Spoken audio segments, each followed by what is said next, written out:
Grand Rising, it's your coach Rand. Today, we're gonna go live and talk about what are we talking about? Oh shoot, I was gonna do that on that one too. We're gonna go live and talk about how Christianity spread, but I'll be right back.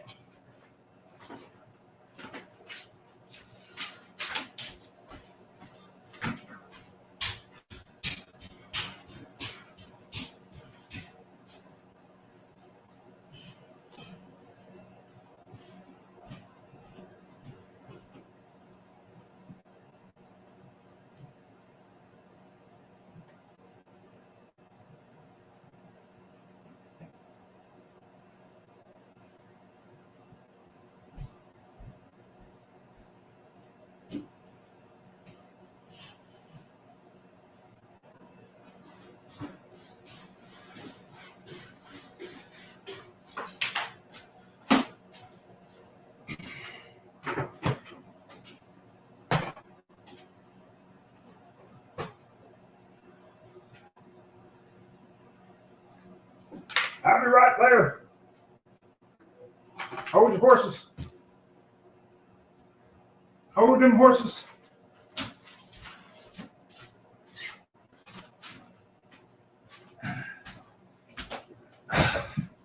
What's up, everybody? How you doing? I forgot that I said I would also go live on TikTok at the same time. And I completely forgot about them.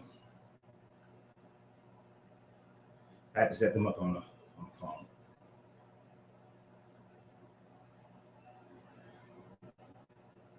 How's everybody doing? You know, we take about 5 minutes before we actually get started. So there's that part.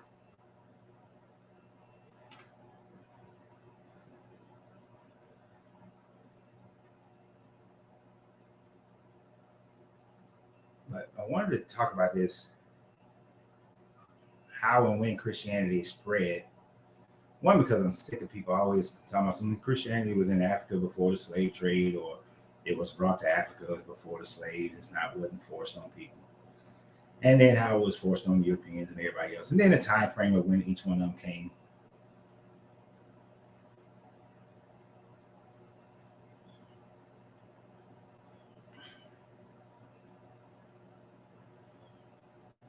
But you know how it goes in here. We start out on one subject, and it'll clip over to something else.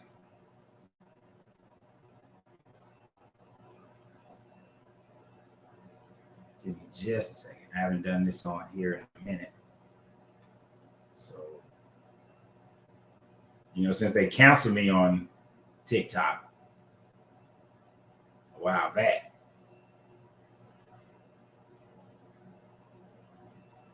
I know I want the green screen. I can't remember how I used to do this on here.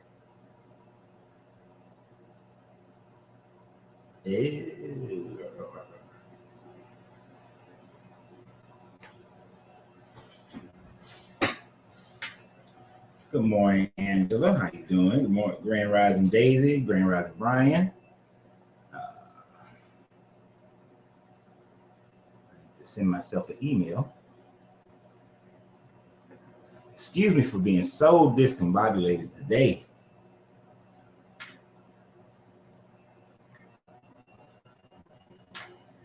But I am all over the map. Ain't got my life together, nothing.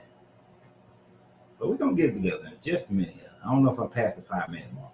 If I'm past the 5 minute mark, I'm going to feel bad. If I'm not past the 5 minute mark. Oh, I got a few seconds now. I got a few seconds to get this right. To get this all shut up before y'all can talk about me. I got a few seconds. Let me see if I can get it done.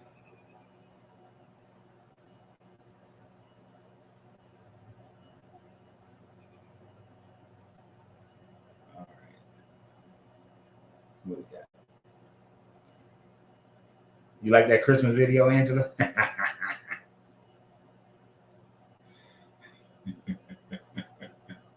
You like my stupidity? Is basically what you're saying. I got a couple more of them up my sleeve. I saw this. I made another one, but I wasn't sure. I was like, I don't know if that's something I want to put up there. You know,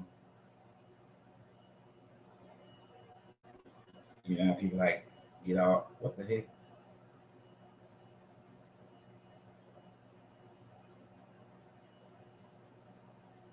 All right, I'm about to do this one too. So I got another one I'm gonna throw up there.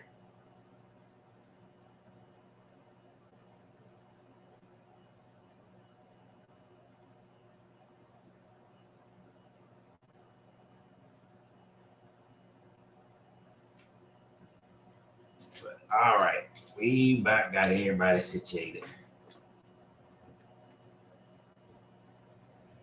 All right, so we got the reason why I don't like doing two of them because I got two cameras now. So of course, everybody on your Facebook and YouTube will be able to see the comments. I'll be able to put comments of what I respond to, but TikTok you won't be able to.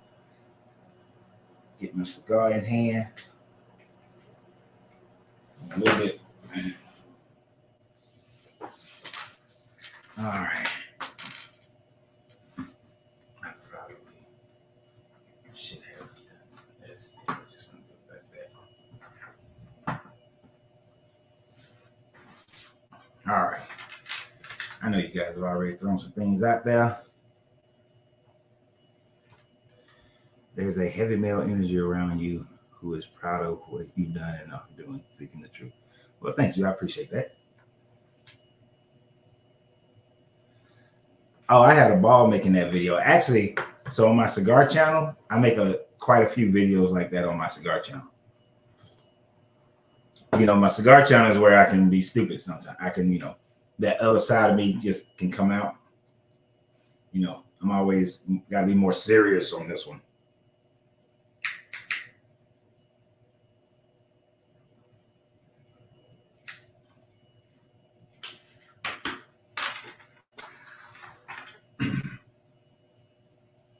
For those who don't know what I'm talking about, I made it was this little Christmas song that I found, and I just had fun with it yesterday before I went running my errands. So you can go on my YouTube page, Facebook page, check it out, especially on Facebook. There's another one. I thought it was pretty funny. I might do that one.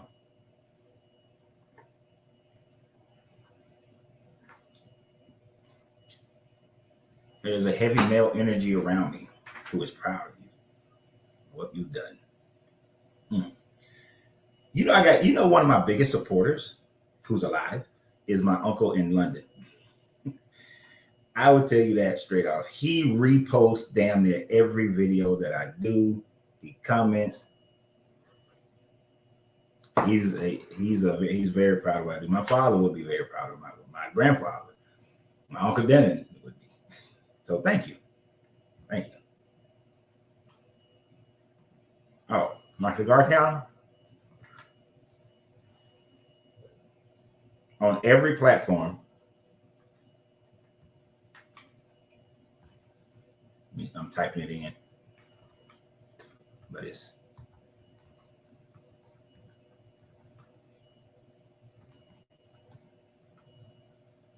on every platform is Smoking Phoenix Cigars.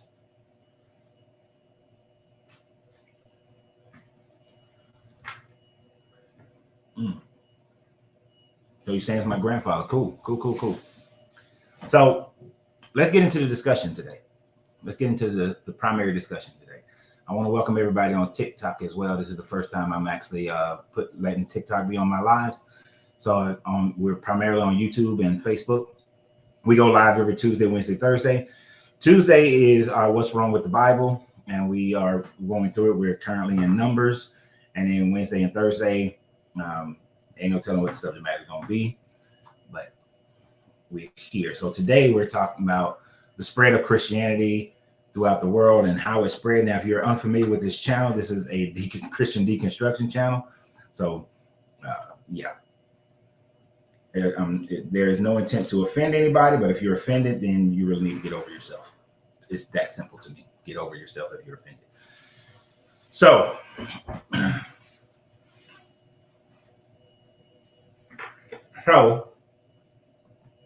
one of the things that I constantly get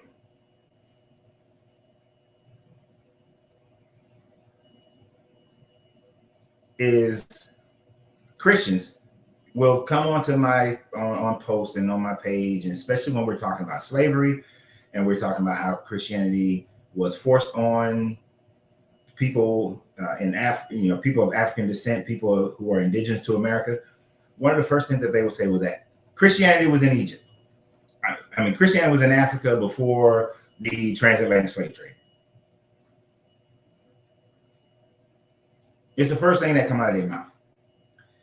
And it's one of the weakest arguments that any Christian person can have when you bring up the fact that Christianity was forced onto most of the people around the world who now ancestrally have participated in Christianity. Grand Rising Brian, Grand Rising Dana. And I although I know we don't get a lot of Christians on my page, on the lives, I really would like for one of them to try to challenge the aspect of that, because you really can't. You can't challenge the aspect that Christianity was forced on the majority of people in the world today. Plain and simple. If you go back far enough in your ancestry, you're going to find where your family, and it doesn't matter where you were from, you're going to find that your family was forced into Christianity. This is why I chose on the thumbnail to utilize a map to show the spread of Christianity from out of the Levant. So we know we have to take a travel through time. We have to travel through time in order for us to really grasp this situation. And hopefully this video will be one that I can point people to when they say, well, Christianity is great. No, go look at this video. This is the idea. So we're going to start out by looking at the time frame to which Christianity became a religion. Not who wrote it, who created it, that sort of thing. I'm not really interested in that aspect of it today, because that's a whole nother conversation. We're going to start out with when Christianity when most scholars believe Christianity became a formalized religion. And that would not be in 50 CE like many try to claim, because they want the Apostle Mark to have been one of the persons who went into Egypt. They want the Apostle Thomas to have went into Egypt and Europe and Asia Minor.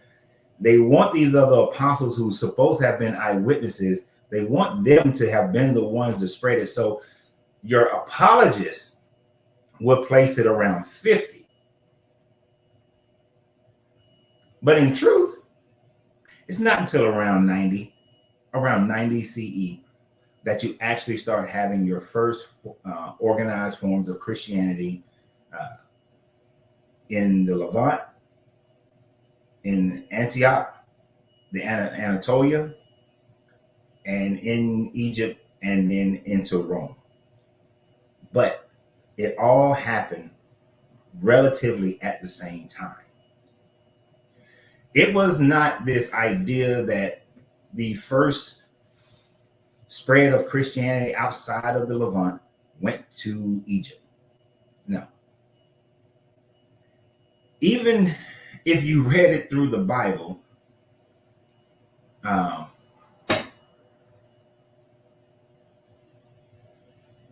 on for a second.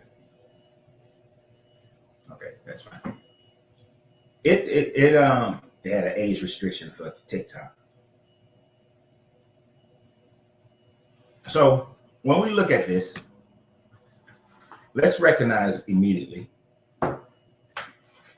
that Christianity did not have a presence in Egypt, which, yes, sorry TikTok, which, yes, Egypt is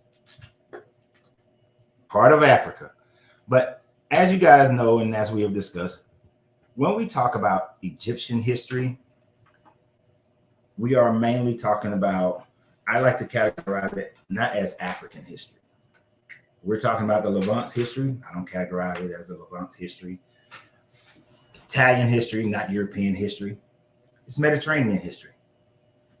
When you're talking about all of it as a whole, the entire region, and the things of how they were so interconnected, it makes more sense to look at it as Mediterranean history, because you can't say European history, because the people up in Britain and the people in Scandinavia and, you know, some of your more northern countries, they had nothing to do with a lot of the things that were occurring during this time frame. During this time frame, these were only things happening in the Mediterranean. The people in Southern Africa, the people in India, the people in the Americas had nothing to do with any of these things going on in Levant. This was all Mediterranean. Grand Rising Brian W. So it's not African history or European history, it's Mediterranean history. So when you look at it, Christianity went into Egypt, it went into Turkey. I'm gonna use the modern day names instead of like Anatolia. It went into Turkey, it went into the Greek Isles, it went into Rome, pretty much in the same decade.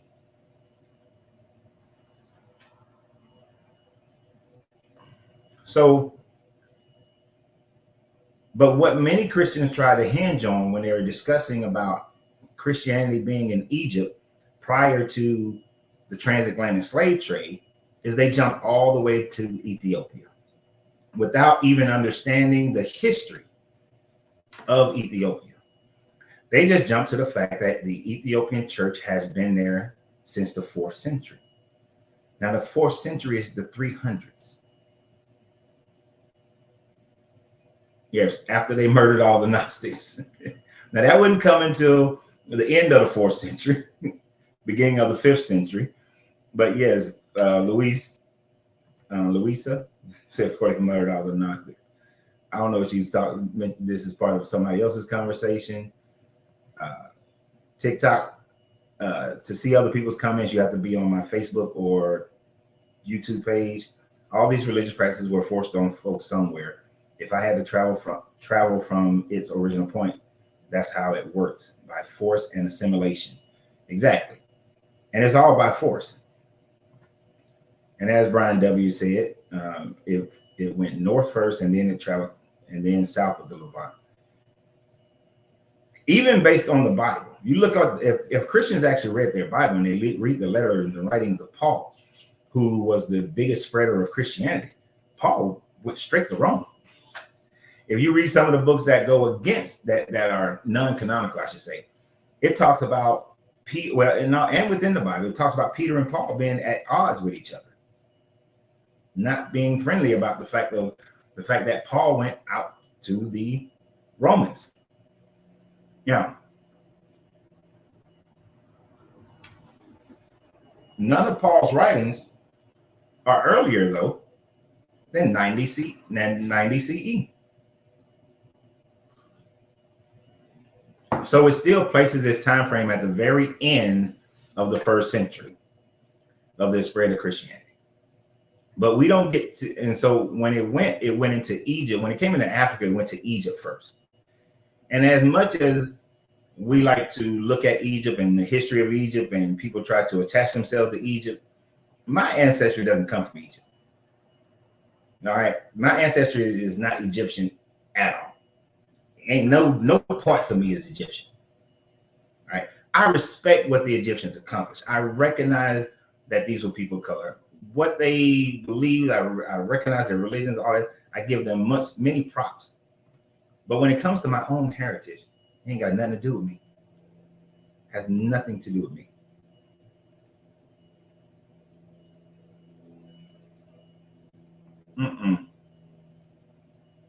So M. Lola said that contrary to popular belief, Kemet and Egypt immediately connected to the rest of Africa, especially Central and Southern Africa.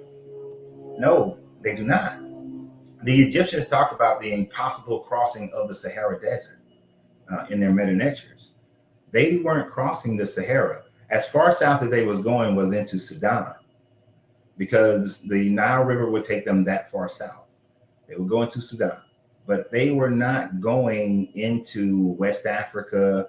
They were not in South Africa. They weren't down in Zimbabwe and all those places.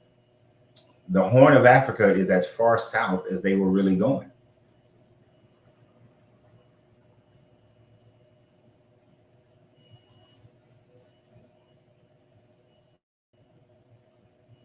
And this is something that that Brian is saying about Egyptian history.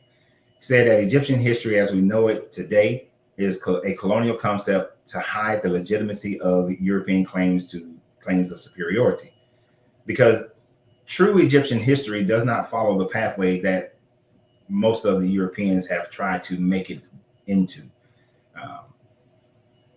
But now we do have to realize certain things, like they did Hellenize the hell out of it. So their Hellenistic processing of it is true, but what the people believe, how they live, what they accomplished, what the Europeans claim is not necessarily all factual.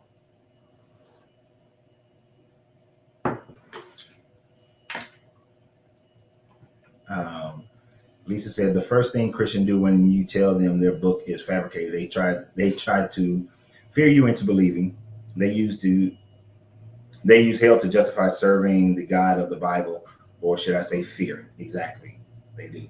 Now, Lola in her rebuttal says, read the Egyptian texts such as the Papyrus of Hefner, in which the Egyptians say they came from the mountains of the moon region of Africa. This is my Kilimanjaro, my mountain. I can't say that last word. Mount Rwenzori region.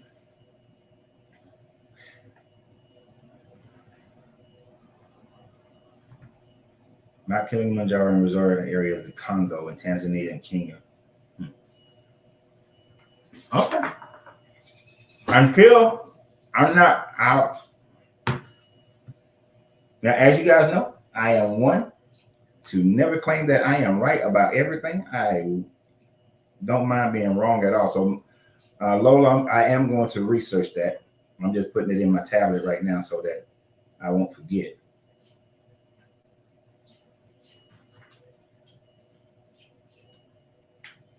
And what was it? The papyrus. Does anybody else know about what Lola is talking about? The papyrus. Papyrus. Is it Hefner? Am I saying it? Hunefer. That's right. That's what happened when you don't have your glasses on and you're trying to read stuff.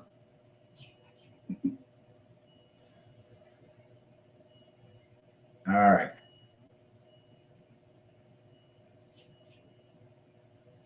Got it.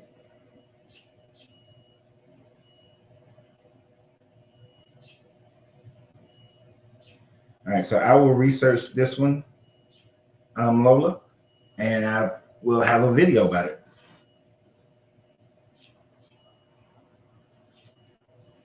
And from Rome, we all learn something.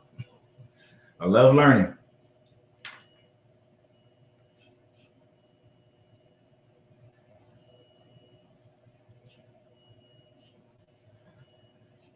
Okay. We know that Egypt is not the actual name that the people back then called it. But once it was conquered, it was called Egypt. So I don't get caught up into that sort of thing. Why call America, America? Why call Georgia, Georgia? Why call any place, any place? Right? It was all, every place was named something else before somebody else came and whoever the last people to conquer it. You know, should I go back and call Serbia, Yugoslavia? When I first got there, it was still Yugoslavia. When it was all over, it was Serbia and Bosnia Herzegovina. But we know is the names are different, but that doesn't mean that everything that they said or did or talk about is false. Life is not an all or nothing game most of the time. Right? There are some things that are true and there are some things that are falsified. Now, Mississippi mud which is a good drink, by the way. I haven't had a Mississippi mud in decades. Most of our ancestors come from Western Central Africa. Egyptomaniacs jump over that and claim Egyptomania ancestors like Egyptians was getting off the slave ships. I respect Egypt as a great African nation, African civilization, and that's what I do. I respect it as a great African civilization, but it is not where my family comes from, nor the majority of people on this side of the planet. Your family didn't come from Egypt. Calling Iraqi Babylonian, shit, get your ass whooped.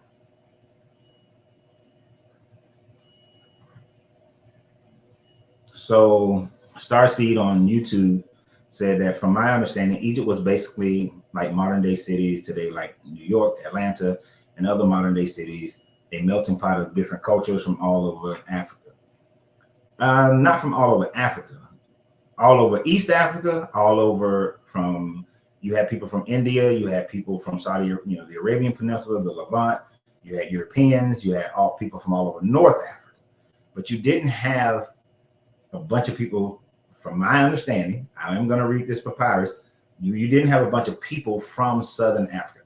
Now, is it possible that they could have been trading with people in Southern Africa?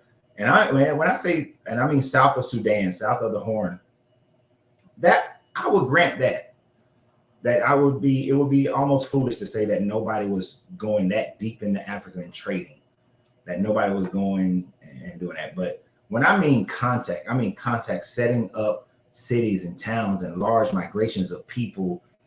Egypt didn't have that type of connection with West Africa, not enough that it would have created ancestry during the transatlantic slave trade. Could there have been some trading? Possible. I'm sure of that. I'm sure. There were desert caravans that did go across the desert. So when I say that, and especially to Lola, when I say that, what I mean is setting up colonies, citizenry. Like here in Atlanta, we literally have a festival dedicated to each 5 boroughs of New York. Like, well, not all 5. There's no Manhattan Day, but there's a Bronx Day, a Long Island Day, there's a Brooklyn Day, and there's a Harlem Day. We have enough people from New York who now moved down here that they have their own festivals. And it used to be New York Day about 25 years ago. Now it's enough of them jokers here that they can have their own individual. That's what I mean by there wasn't a connection between Egypt and the rest of Africa.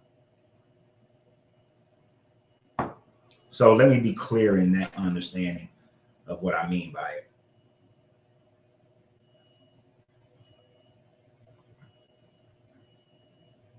Marcus said, I don't think that none of the Black American ancestry comes from ancient Egypt.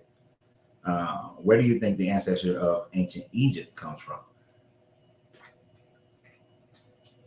Not gonna know. Not fully. I don't know why I took my glasses off.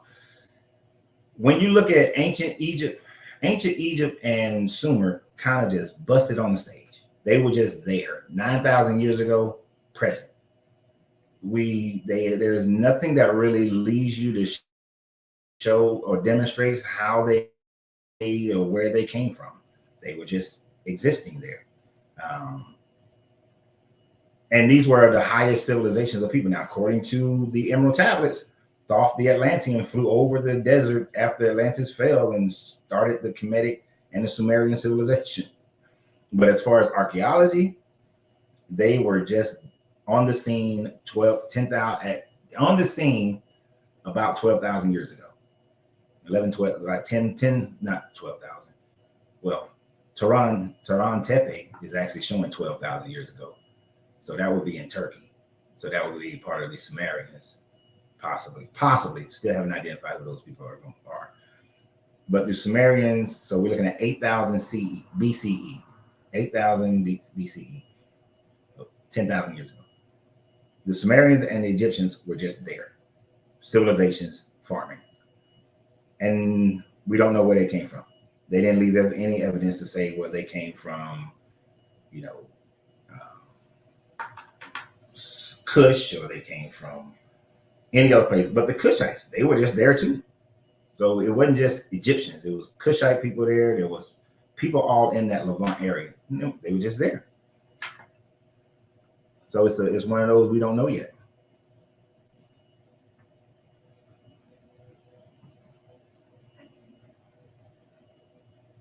We're getting way off subject, but we're gonna keep playing with this for a while anyway. For example, this is from Lola on YouTube. For example, my tribe is Yoruba. Our oral history from Gerard says that we migrated to Nigeria from Egypt. This is why our language is saturated with words from ancient Egypt. I've never heard that one before. I've never heard. That's another thing I would have to research. My mother's family is Yoruba, but I've never heard that one. There are many tribes in West Africa that has the same oral history saying they came from ancient Egypt. I would have to research that one. I can't take that on face value because in my studies of the Yoruba tribe, I have not ever came across that. It doesn't mean that it's not true. It just means that I just haven't come across it.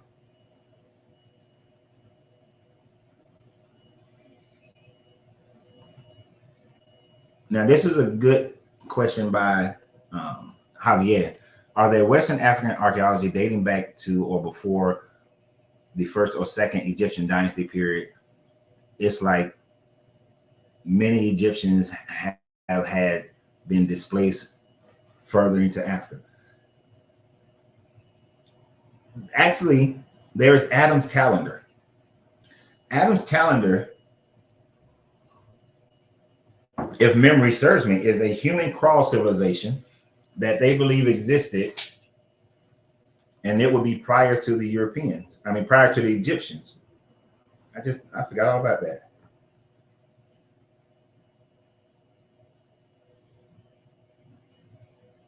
I think it's Adam's calendar.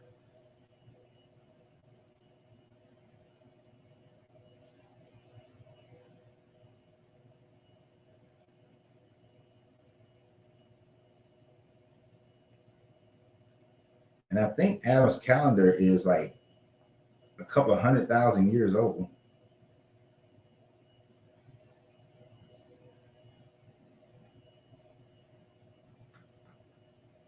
Hold on for a second here.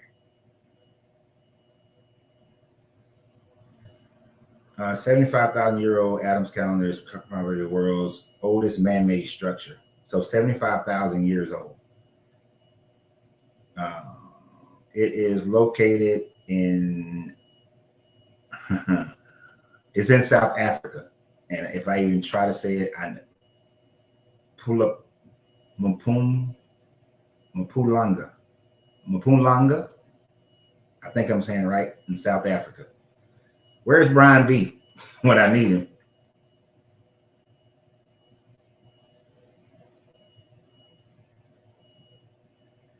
I need Brian B on here to make sure I said that right. But yes, so there is an African civilization. There were African civilization in South Africa 75,000 years ago that built stone structures. And this would, and understand the southern portions of Africa would not have been affected by the ice age to the same degree that northern Africa would have been. So then after the Younger Dryas, there could have been migrations of people out of southern Africa into what became Egypt, became Kush and all that. So it could very well be where they're from, but there were people in. I forgot all about Adam's calendar. Whoever said that. I mean, thank you for bringing that up, Javier.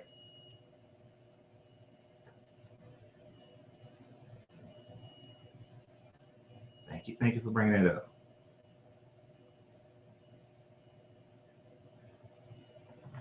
But yeah, you had nomads and travelers who was doing most of the trading. We got to get back to the subject though. I want to at least. Usually we get off subject by the hour in. Y'all done got me off subject in the very beginning. Or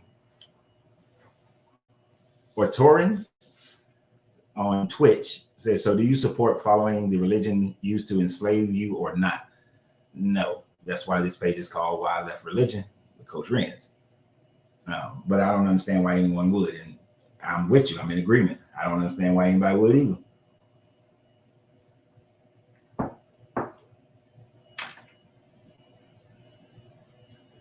Yeah, and Brian was a traveling. I ain't mean to hit that one, but yeah, the Yoruba is older than, and that's why I'm a little. I didn't want to, because I couldn't remember if the Yoruba was older than ancient Egypt, but my family traits don't show any East African at all. Not even a speck of East Africa. The furthest north my bloodline shows is Mali. That's it. Nowhere above that. But the Yoruba people, to my understanding, that's why when Lola said that, I said I didn't know that. The reason why I was going to research, because she said there was an oral tradition. I haven't found that one, because from my understanding, they've been there in Nigeria.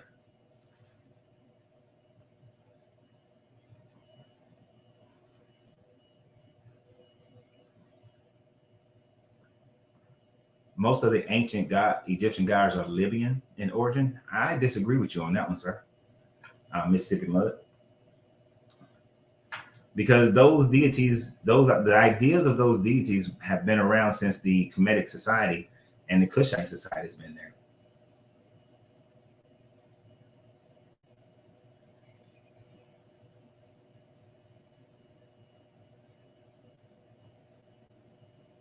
No, you good, Otori.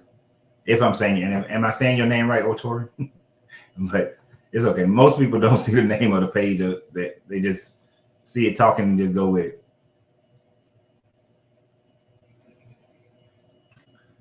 Look, so one of the things about claiming Egypt, about people saying like Mesopotamia and Egypt were the first civilizations, that sort of thing, is because of what they're utilizing to call something civilization, right? So the European standard of what civilization is. You have to have a certain number of people, over 300 people living in an area. You have to have stone structures or building, some type of building structure. You have to be stationary. You have to have a government, right? You have to have all these things in place. And you have to have commerce in order for them to call it a civilization.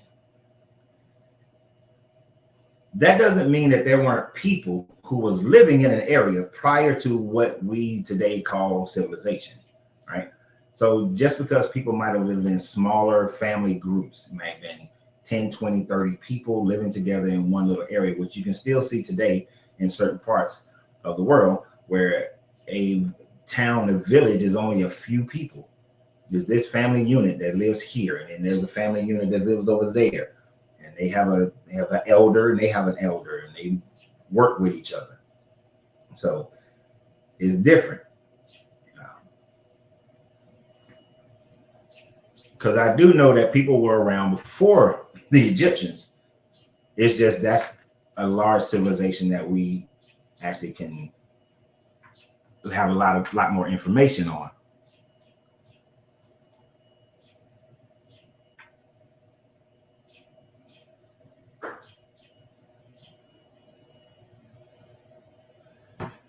I don't know. I didn't mean for this to get into an argument about who's older, Egypt or Yoruba.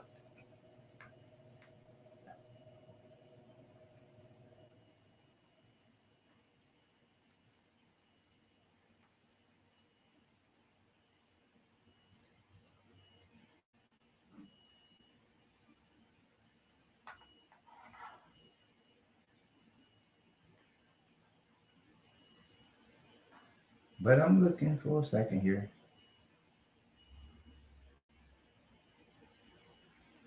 It's going to be interesting to try to find, because most of the information about Yoruba is going to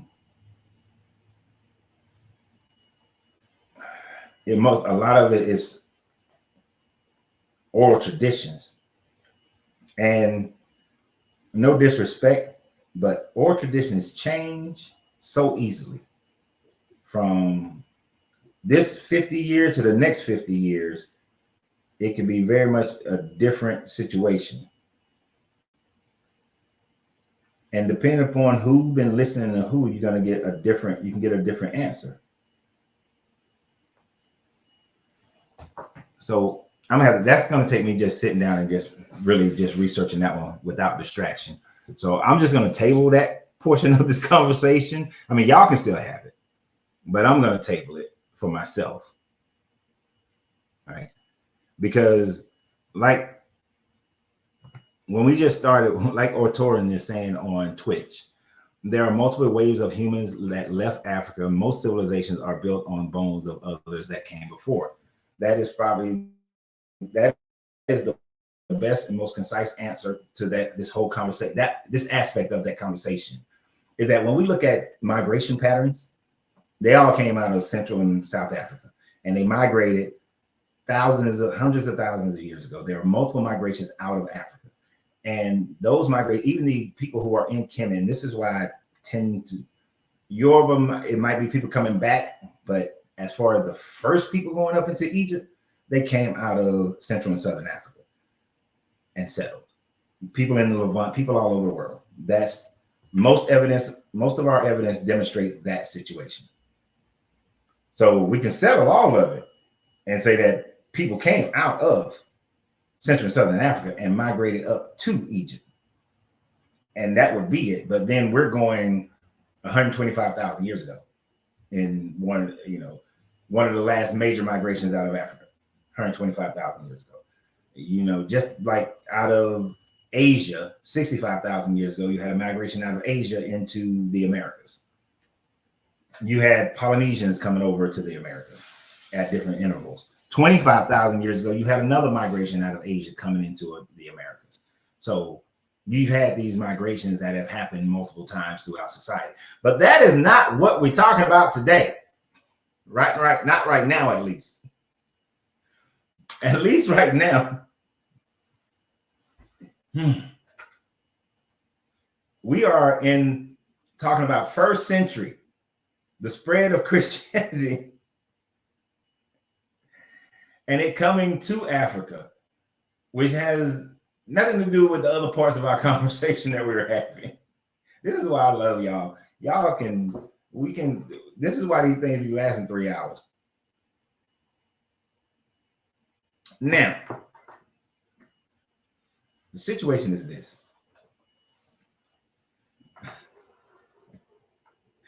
You're all right, Ortoran. They do it to me. I know this is Ortoran. See, this is Ortoran's first time. This is his first time here. And this is what he get to see. We all over the place.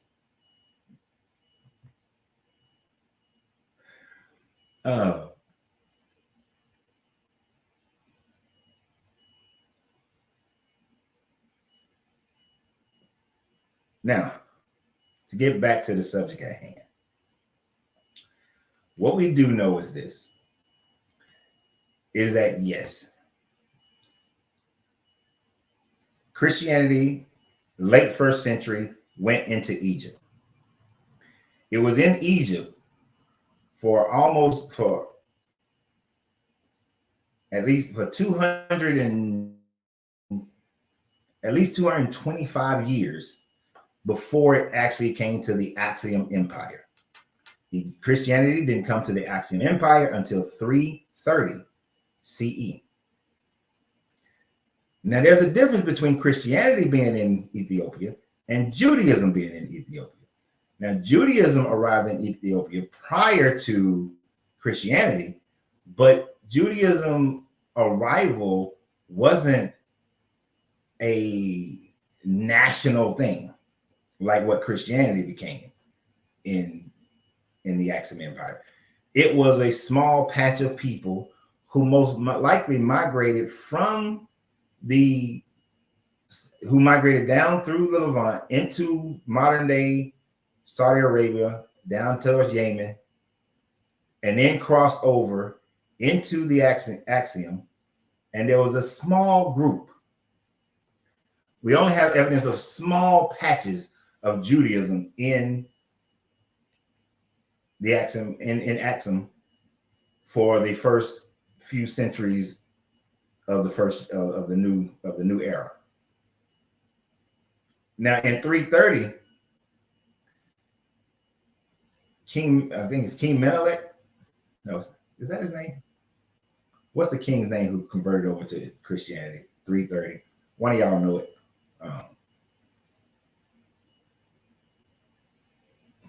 Now, he converted over to Christianity because he was recognizing that he would consistently and continuously fight the Romans.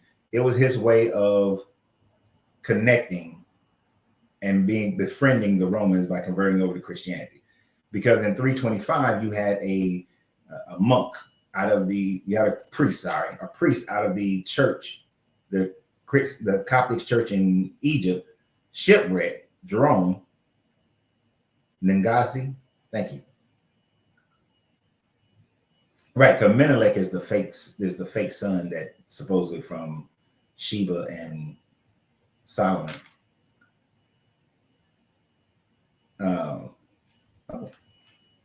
So you had this Christian priest who shipwrecked there, brought him in as a captive. Then they let him go. He got permission to come back, and he began converting them over to Christianity. And they saw it as a benefit because it would allow for them to have a better relationship with Rome. Now, I want to thank Virtuvan, man. I want to thank my man here, V-Man, for the $5 donation on YouTube. How do you dismantle the argument Christians make about Christianity always being around before slavery? The Ethiopian church. That's where we at right now. So your timing is perfect, my guy. And I want to thank you for the donation. So Christianity did arrive in Ethiopia at 325. Europe had not yet been in West Africa or Southern Africa. The transatlantic slave trade had not yet started. The trans-Sahara slave trade had yet to start. Now, was there slavery going on in the Roman Empire? Of course. But there was slavery amongst many people during the Roman Empire. The Britons were slaves to the Romans. Julius Caesar in his own memoirs wrote that the Britons are only good for fighting in the Colosseum, feeding the lions in the Colosseum, or slavery. That's it. So the Romans didn't slave based on skin tone, nor did most people in that time frame enslaved based on skin tone. You were enslaved based on you losing a battle, or your land being taken, or somebody just captured your ass and turned you into a slave. Now, then you get 381 when Emperor Theodosius declares all of the Roman Empire to be Christian. Now, this is where even a white person living in whose family has been, you can draw it all the way back to Ireland, should recognize that Christianity was forced on them. If they was in Spain, they was in France, it was forced on them. The Roman Empire forced Christianity on everybody within the Roman Empire. So the entire area of the Mediterranean and lands reaching out were forced into Christianity. Right? It is not until the 1400s, mid 1400s, actually, I gotta say early, because by 1437, that the Portuguese and the Spanish start going into West Africa. First, they went to the Canary Islands. Then they started going into Senegal, modern day Senegal and Mali, and going down into the Ivory Coast and all that. That's when African slavery started. And there was actually a papal bull that was written by Clement the Third. No, Clement. It's like Clement the Third and Nicholas the Sixth. I might be getting their Roman numerals wrong, but each one of them wrote a papal bull that specified, because there was an argument, but it specified if you find Africans who are already Christians, then you cannot make them into slaves. But it is your Christian duty to go into Africa and enslave the people into perpetuity and pass them along for generations. because the popes at the time, Nicholas and Clement, were dealing with the Ottoman Empire, and they wanted Spain and Portugal's help, but Spain and Portugal are fighting over rights in these lands of Africa. So that is the beginning of the transatlantic slave trade. Now, the trans-Saharan slave trade had already started. That started around 1200. And that was them forcing Islam on Southern African people. So, yeah, it was in Egypt. I mean, it was in Egypt and it was in Ethiopia prior to the transatlantic slave trade and the trans-Saharan slave trade. But even the people in Egypt, even the people in Ethiopia, Christianity was still forced on them. They didn't have a choice. There was no choice made. J-Mo said it was King Nagashi,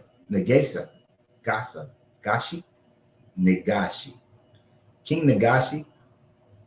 When the king said that we're converting over to Christianity, you don't dispute it. You don't dispute it. What you gonna do? It wasn't like America. There was no Bill of Rights.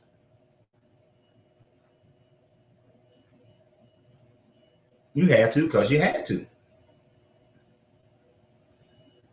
And that's one of the things we can't do. You can't think about it how we think about it today. You got to think about how it was then. So when Theodosius ordered it, like I forgot who said it earlier, but they went and they killed all the Gnostics after that, right? They destroyed those people.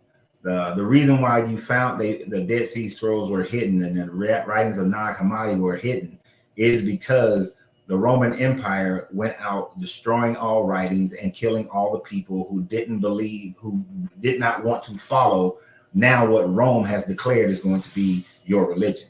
And since Ethiopia was partnered with Rome, when the king of Ethiopia or the Aksum Empire said that you're all Christian, at that time frame, most of the people in Ethiopia were worshiping their tribal gods.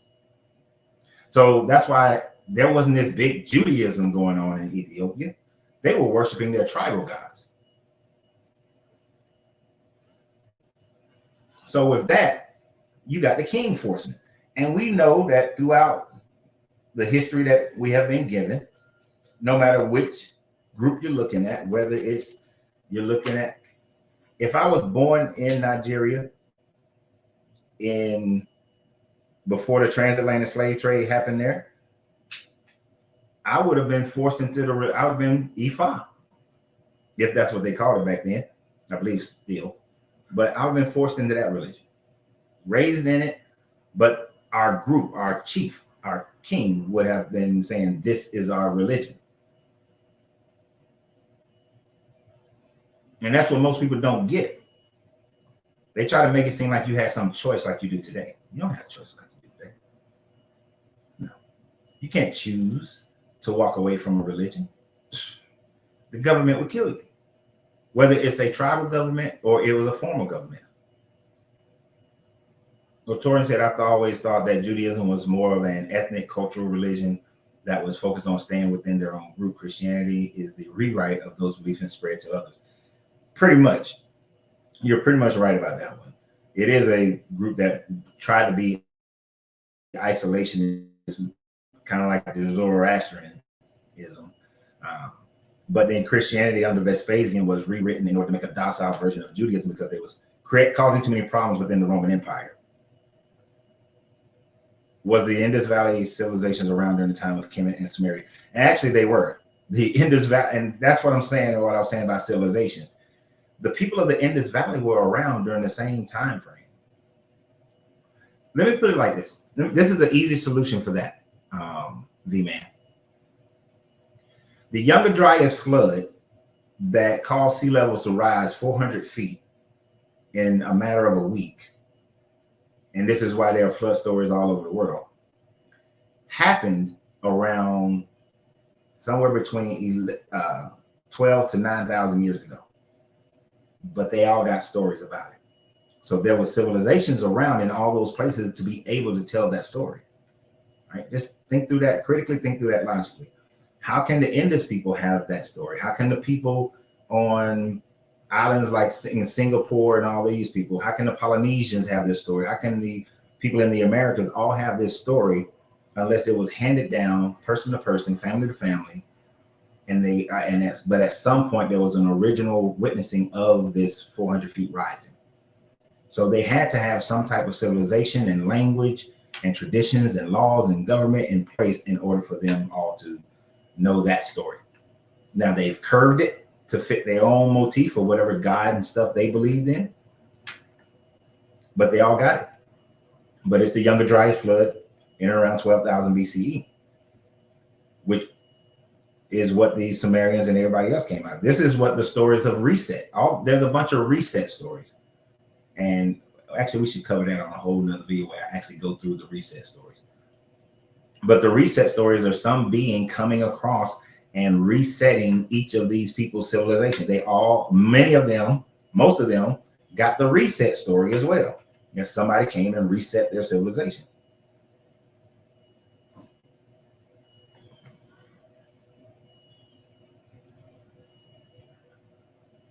This is a good question, but who wasn't forced into Christianity?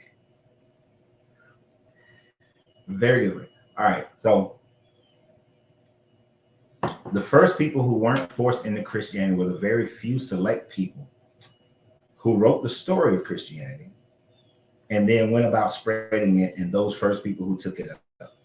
Those are your only real true people who were evangelized over to Christianity, who could say that here was this brand new story that came. There was nothing that was told before that. It was being written. It was put out by the Roman government, and some people took it up. Whether they were good people or bad people, we don't know. But they took it up and they built churches and they built organizations under it. Those very first ones in and around between 70 and 90 CE. Pretty much everybody else is forced into it.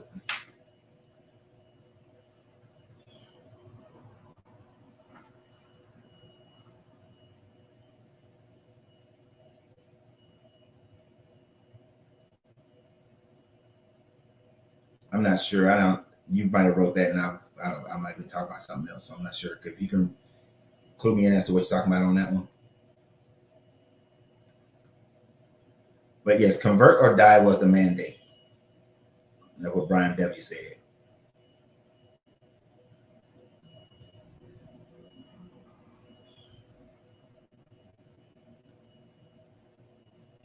And see, I think Europeans need to recognize this as well. See, not only should people of color around the world leave this religion, people, period, should leave this religion. Because there are, now, I said that between 70 and 90, there may have been a few people that first picked it up and they were the ones that converted over to Christianity just naturally. Or maybe the government of Rome, since Vespasian was putting this out, he had people that he was going out, hey, trying to convert people. Let's change this Judaism over to something more docile because they keep creating disruptions in the Roman Empire and we got to stop them. They need a Messiah that's already come and gone. But anything beyond that, you're forced. Everybody's forced. The kings and queens of Europe and popes of Europe forced all Europeans into Christianity. If you weren't Christian, they killed you. Look at what they did to the Vikings. They killed Vikings if they didn't convert over to Christianity.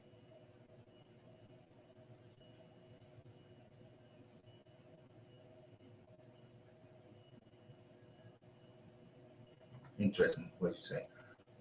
Brian W. said Judaism of today isn't the same as it was back then. All these religious practices are different. That is an easy way to tell that's all bogus. Exactly. And religion has always changed based on whatever the cultural norms of that society is of that day. You don't see people in Judaism or Christianity sacrificing animals.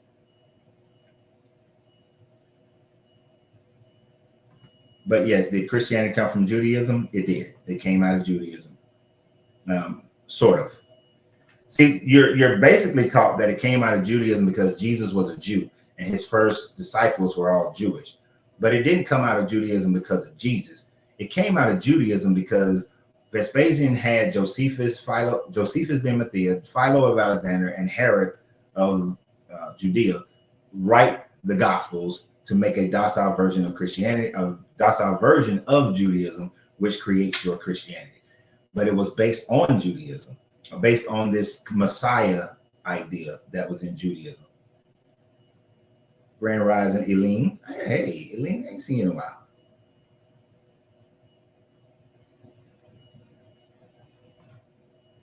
Appreciate the new subscribe, OG Patrick, on the YouTube page. I always appreciate when people are brand new and they subscribe. Thank you very, very much. Matter of fact, we just remind everybody to share the channel, help grow the algorithm.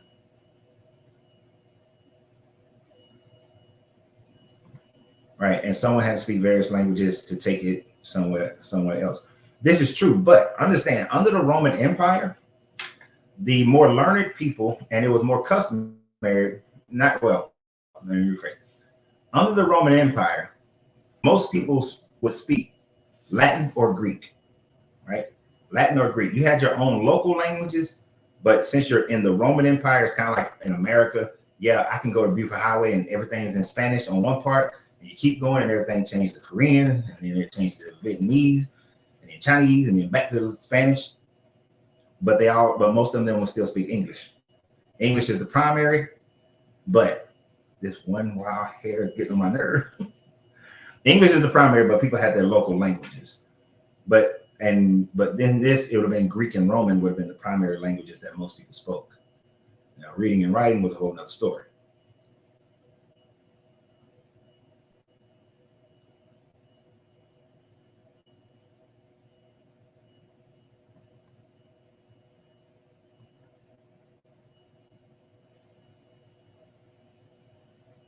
Okay, let me try to catch up to y'all comments because I'm getting too far behind.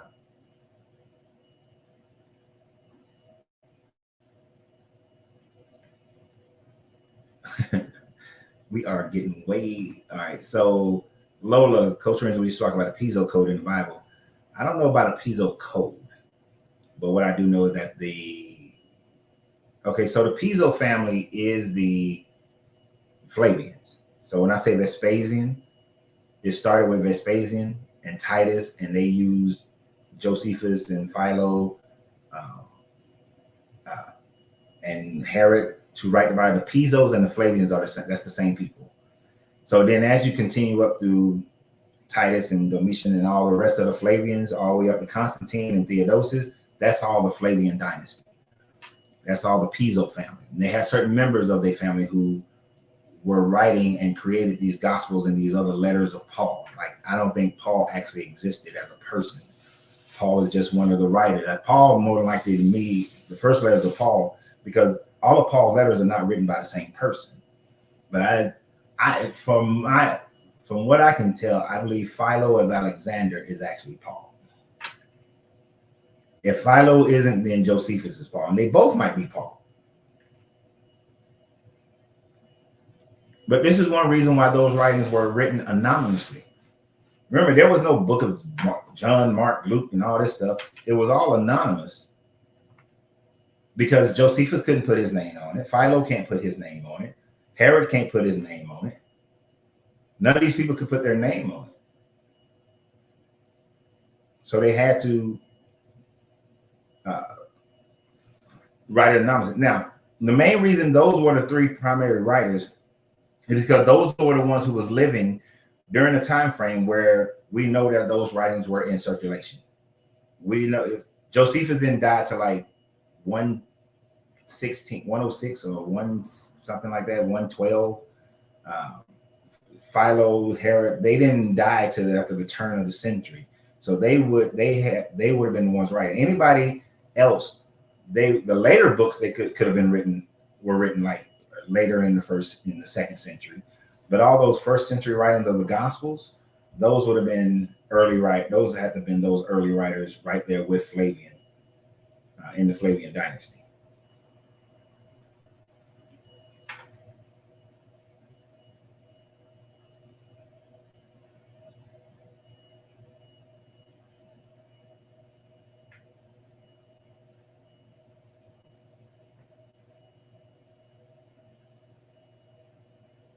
But hold on, what did Echo say? I ain't seen Echo in a minute.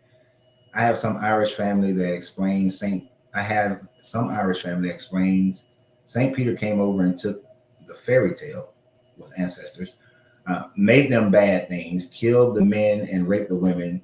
1 or 2 generations later, it's all forgotten. And that is pretty much right, because later on he said kept doing that in every place they went to. You're absolutely right. They kept, that's the process. Come, get rid of the current story by force, bring in your new story. Let that mother teach this baby the new story. Let that baby teach the next baby the new story. And now that new story is the story. Most people are of a religion because that's the one they was born into. But you go back to the first one who believed it, it's because they were forced into it.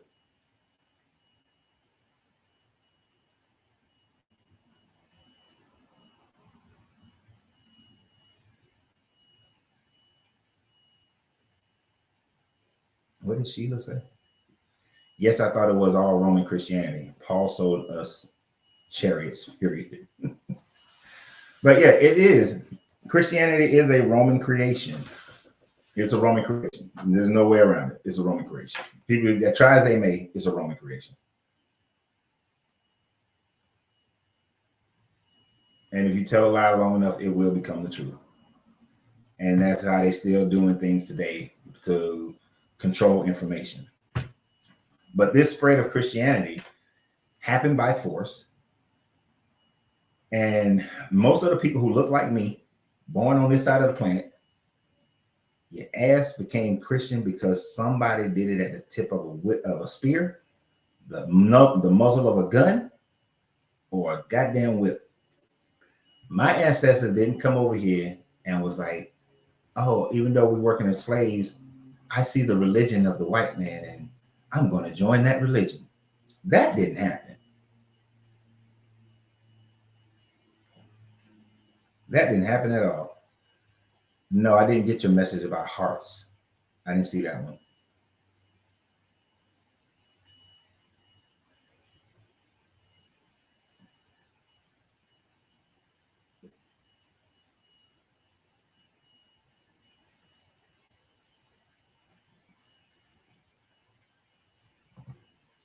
This was more calculated, more so than you know, Brian, than you're saying right here. I'm inside letting you know because I don't know everything that you know.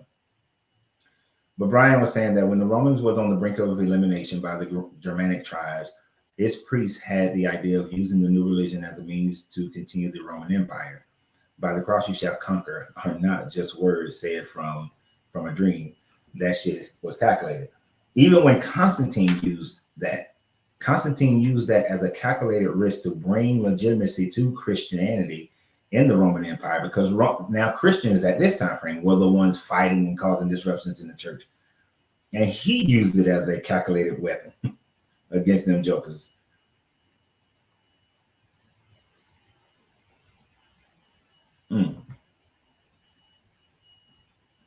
Brian B., I needed you earlier. I didn't know there was an Irish/Druid form that happened because the Romans were there too. Jewish form. I know that the Druids, like, here's one thing, and I chuckle a bit. You know, when I see white people with Druids, ruins, with the Druid ruins on them, you know there's no evidence of the original ruins of what they look like. Because the reason why Vespasian was called into Judea by Nero is because he put down the Druid revolts. And he recognized it was the story of the Druid revolts. It was their story, their books, as to why they were fighting. After conquering them, he destroyed all their writings. All their writings were destroyed. And all the Druids were put to death or brought into slavery. So all their stuff was destroyed. So the runs that they have now are not necessarily of the Druids.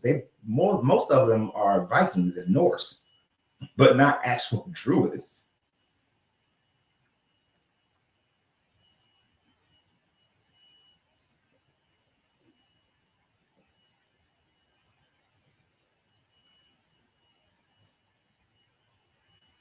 I hear you. I don't know who this is. Dr. Ali Muhammad is an expert on these topics. I know you had posted earlier that the pyramids in Mexico are the oldest pyramids. For me, that's inconsequential.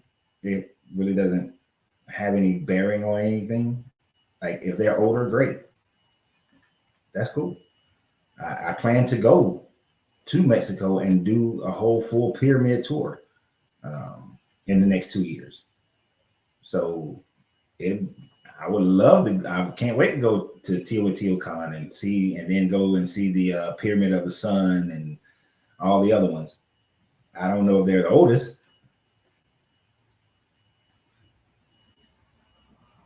Only thing it tells me is that there was civilizations around longer than people in this Bible can ever claim. So that's what it means to me. You put it that way. That is what it means to me.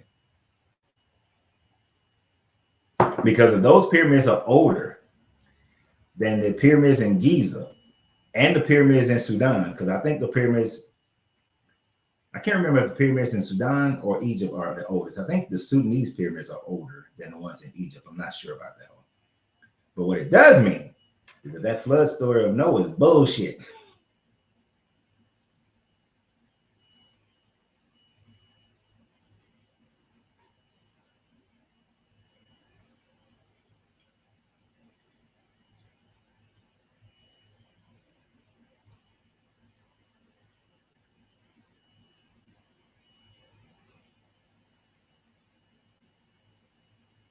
But, and you're right. Or Lola isn't, wait a minute, no, what else? That ain't the comment that I was looking for. That's the comment I was looking for from Lisa. It's not just Christian, but all religious systems are systems of fear. Fear and control. That is what they're all based on. Fear and control.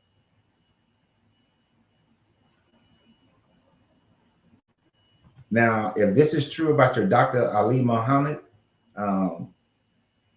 that he said that all Black people are indigenous to America and not Africa, then I'm going to look a little sideways at his information, because anybody who would suggest that, they are just perpetuating a narrative that makes them feel better.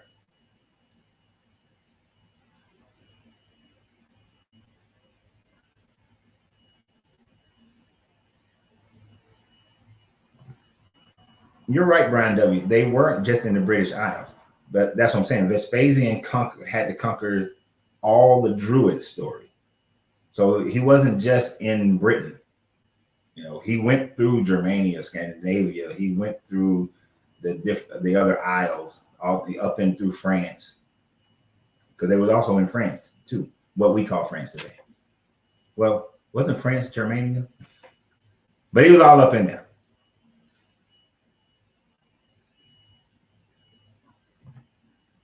So Marcus Bennett. So basically, the Roman emperors who ruled during that time had got the citizens with. Let me put my goddamn glasses on. So basically, the Roman emperors who ruled during that time had got the citizens within that area to subsequently worship them as gods through the use of the Bible. Yeah. And the Bible offered a unique thing to the Romans. This is a uniqueness that the Bible offered to the Romans. Before, a Roman emperor had to be inducted into the imperial religion, and then that they would be deified.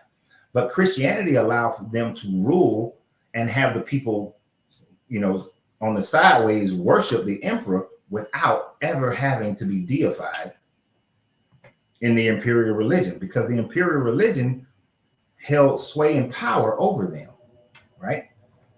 It held power over the emperor, because you had to be deified, or otherwise they can talk shit to you.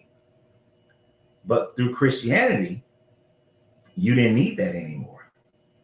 You render unto Caesar what is Caesar. Whatever government is appointed over you is the one that God wanted you to be under. So just by saying that, it meant that God appointed this Caesar to be over you, the people, and you're supposed to respect them, pray for them, and don't do anything against them. So he took away the power of the imperial religion.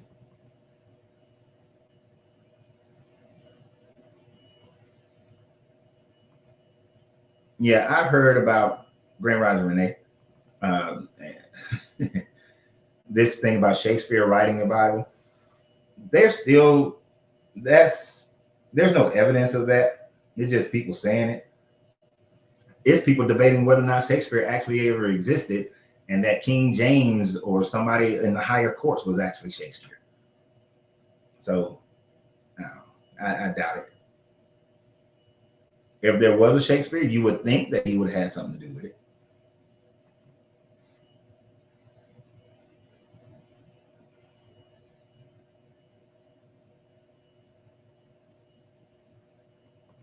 Oh, in Mississippi, you're saying that's why he said that the oldest pyramid was in Mexico in order to counter the Egyptian pyramids?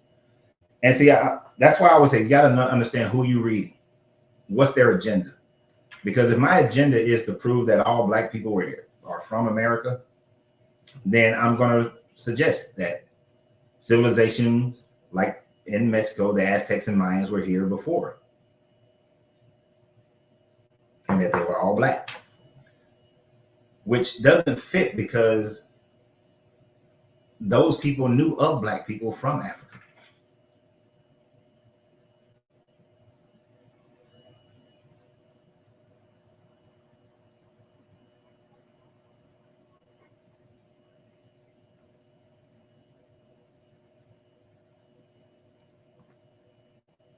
Why are people saying that as if the Atlantic slave trade didn't exist? All Black people were in the Americas already. Stop it. Because they're ashamed. They look at the slave trade as their ancestors weren't shit. Essentially, that's all they're doing. It's the mentality that I'm embarrassed about my ancestors ever being slaves, and so I don't want my ancestors to ever be slaves, so I'm not going for that. As if slavery didn't exist in the Americas. There were forms of slavery in the Americas. You might have been one. But even those so-called indigenous tribes, they took on African slaves. So how do they justify that? And then they'll try to say, well, there wasn't as many. And then they'll deny that 90% of the indigenous population died from diseases and war. Okay. If that was the case, there would be millions upon millions of indigenous people in America.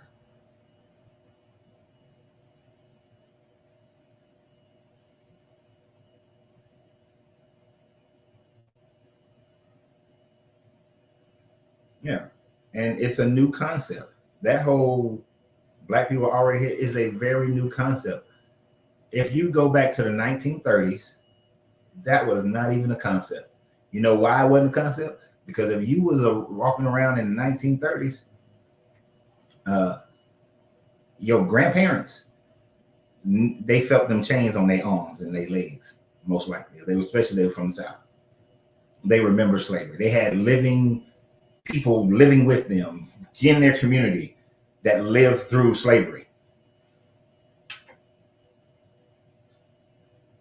So as we've gotten further away from slavery, you can start saying that bullshit because then you can ignore it.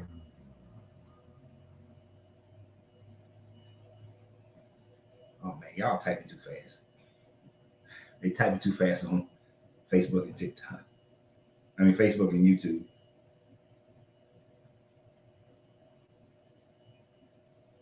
Here we go. Black people in the Americas before the Atlantic slave trade. I'm not trying to see you were not taken from Africa. I'm not trying to say you were not taken from Africa and brought to the Americas with the majority of us.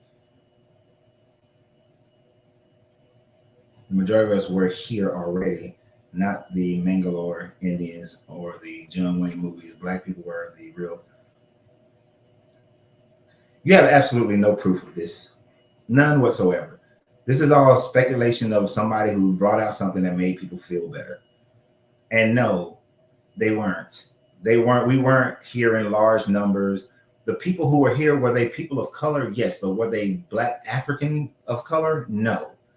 The slave trade, you mean to tell me that those Caucasians went on this massive program to write hundreds of thousands of contracts and purchases of African slaves that the indigenous people, the 5 civilized tribes, also participated in falsifying hundreds of thousands of dollars, and understand hundreds of thousands of dollars in their time is billions and trillions of dollars over a 200-year period of contracts, of paying taxes on those slaves, that when they was in Congress and they're fighting over the slave trade and transatlantic slave trade, that all of that is a hoax.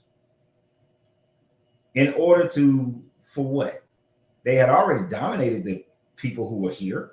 What was the gain? What's the gain of that? There is evidence that black people came, Africans came and traded with the natives, the indigenous people, and the people were probably brown, but they weren't the black Africans. They weren't us. But if that makes you feel good, hey man, more power to you. But I'd rather just go with facts than somebody who just speculates some stuff. You know, they'll trot out these people like Don Cheadle and Morgan Freeman and be like, see, their ancestry comes from there. But then when you look deeper into it, it's because at some point, a family, a Choctaw or a Creek bought their daddy as a slave, they great-great-great-great-granddaddy as a slave, and they were brought into the family.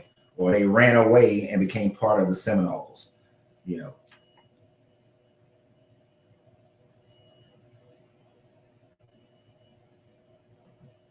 Not going for it at all.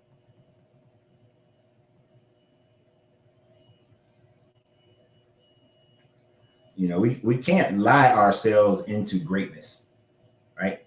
And then what's great about that? Either your family came over as slaves, or your family okay, think about it. Either your family got their ass whooped in Africa, forced into Christianity, and stayed in Africa, or your family got their ass whooped by Africans and by the European, but for the most part by Europeans, forced them to a slave boat, brought to America, forced into Christianity. Or your family was already in the Americas, got their ass whooped by Europeans, and forced into Christianity. Either way, your family got their ass whooped by the Europeans and forced into Christianity, no matter how you slice it. So what embarrassment are you saving? The fact that you were slaughtered, or the fact that your ancestors became slaves? And if you're here in your ancestry, then they became slaves, or they got put in a penal colony, because really the damn reservations were penal colonies. As soon as they wanted your land, they took it. Oh, we're gonna make a treaty with you. Oh, you know what? We want to run the railroad through here, so fuck you. We're gonna take it. Oh, we found some gold on this land, so fuck you. We're gonna take it. So either way, your family got their ass whooped. All right, it's just a matter of things. This shit just happens. Everybody at some point in history, family members got their ass whooped. Ass whoopings is just part of the natural flow of history. It is. If you Chinese, well, the Mongols whooped y'all ass. If you Mongol, Chinese came back and whooped y'all ass, as well as the Ottomans whooped your ass too. If you're Ottoman, Europeans whooped your ass. Hey, if you're European, the Ottomans whooped your ass. Everybody took an ass whooping. Everybody stole some land.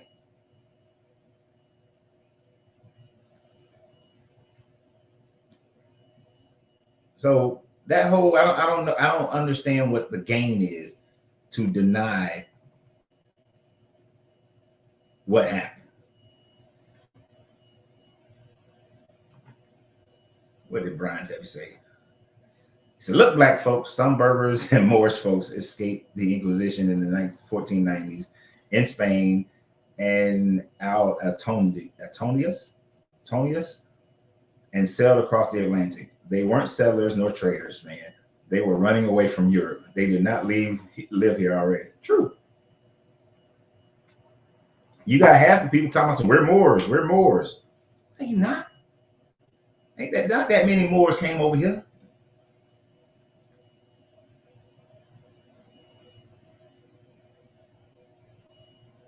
And instead of being mad, like Javier is saying, people are primarily upset about the European use of gentrified version of another person's tribal religions in their political game. Instead of being mad about it, recognize where the history came from and then make a change today when you do now have the freedom to do so. You have the freedom to change now. You have the freedom to decide for yourself. Nobody's forcing you, right? And the 5 civilized tribes, they bought slaves, and yes, most of the Nigerian descendants are out of Africa, are in Brazil, right? And that's Lola is so right about that. Most of the people in Brazil are out of Nigeria. Their ancestry comes from Nigeria.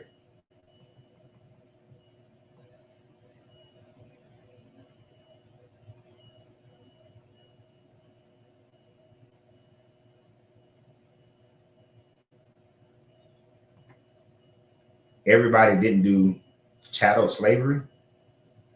That spell check can mess you up, Steve. That spell check can mess you up. Yeah. You ever notice spell check that when you're trying to type chattel slavery, it always try to change it to cattle, right? Always try to change it to cattle. It's as if they don't want you to talk about it. But who didn't do it? Who didn't do chattel slavery? The only people, so understand, based on the Torah, the only form of chattel slavery only time you don't do chattel slavery if it's a person of your own group. So with all these Bible Christians who was doing it, this is why the Irish or the Scottish, they had indentured servitude, when they came to the Americas, once they discovered that they were white in the 1500s, it changed to indentured servitude. But before the 1500s, their own white people would be chattel slavery as well.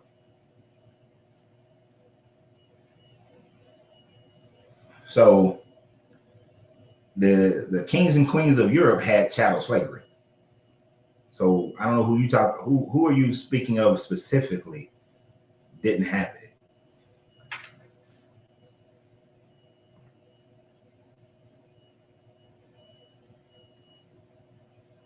The Moors and the Indians had a constitutions way before the dirty ass America was created. It depends. There were certain Indian nations that did have constitutions, but then there were others that didn't because they didn't believe in, like, not all Native Americans had this mindset of the land cannot be owned. There were certainly indigenous American nations that believed in nationhood and owning of land.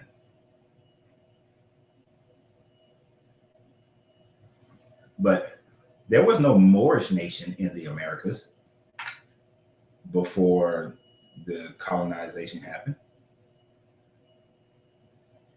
You just can't say other people who had slaves. You got to be specific. I know this might be your first time. I don't know, Stephen, have you been here before? I like specifics, man. Give me more specifics. We don't generalize. Echo, the racist garbage wasn't around in the 1400s or 1500s or whatever year. It was that Marco Polo and his 3 ships. It was mixed race. A couple of black gentlemen got off the ship in the Americas and stayed. Marco Polo. I know Marco Polo never came to the Americas. Marco Polo went to he did the Silk Road. He went into Asia. Marco Polo never came to the Americas. But in the mid 1500s is when the European aristocracy developed the idea of racism, because they needed the poor white person, the poor European, to help fight on their side against the people of color.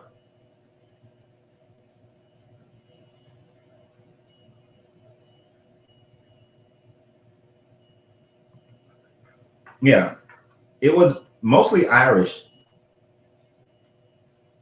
The Europeans really fucked over the Irish when they first started coming to the Americas, because they made them into indentured servants. But there was a problem. One, they can hide easily amongst other white people. Two, unless they were like distinctively Irish. But the other problem was that they only enslaved them for 7 years, and then they had to let them go free because they were basing on Leviticus, the earlier parts of Leviticus 25, when it says that you got to release them after 5 years. After 7 years. Well, at the end of the 7th year.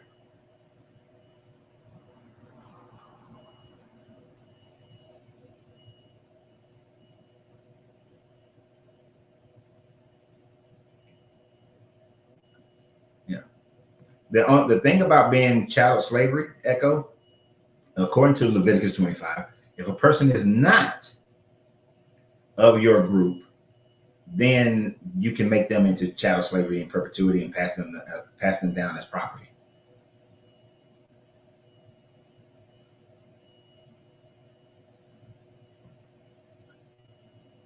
Well, chattel slave. Okay, so chattel slavery is passing them down. So Stephen said, I'm speaking of the kind of slavery that these racist Caucasians practice here in the Americas. Chattel slavery is owning a person from birth to death. There was no way to buy out their freedom, or so they have to be your slave for life, and then you can pass them on as property. That's chattel slavery. Now, the severity of the physical and mental abuse of slavery. Now, the Americans, the colonial Americans, they was on a whole nother level. I'm with you on that one. And quickly, closely followed. Well, I ain't gonna say closely followed, because they weren't closely followed by the Islamic slave trade. The Islamic slavery was a bit different. You had to provide a way for your slave to buy their freedom. If you didn't, it was illegal. It was against the Quran for you not to provide a way for them to do so. And you got more favorable opinion at your day of judgment in Islam if your slave was able to buy their freedom. So there was a little better, and you had responsibility. It was kind of like PO, more like, I know I'm gonna go military on this one, but it was kind of like their slave was more like the Geneva Convention, the POW Geneva Convention that we have today. I have to provide for if I capture somebody while I was in the Marine Corps, I had to provide for them a better situation than for myself. Like if I had one bottle of water, I got to give it to my captive before I drink it myself. I got to feed my captive before I feed myself. I got to clothe my captive before I clothe myself. I got to provide medical attention to my captive before I provide medical attention to myself. It wasn't to that high ass level, but you could not mistreat your slaves in Islam. But in Christianity, beat the shit out of them, do everything.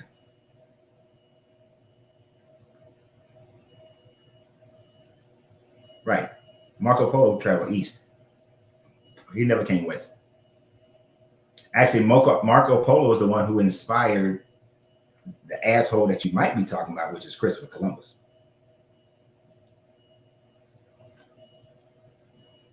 Thank you, Stephen. I appreciate you being here. Make sure y'all share the channel. Make sure you share the video.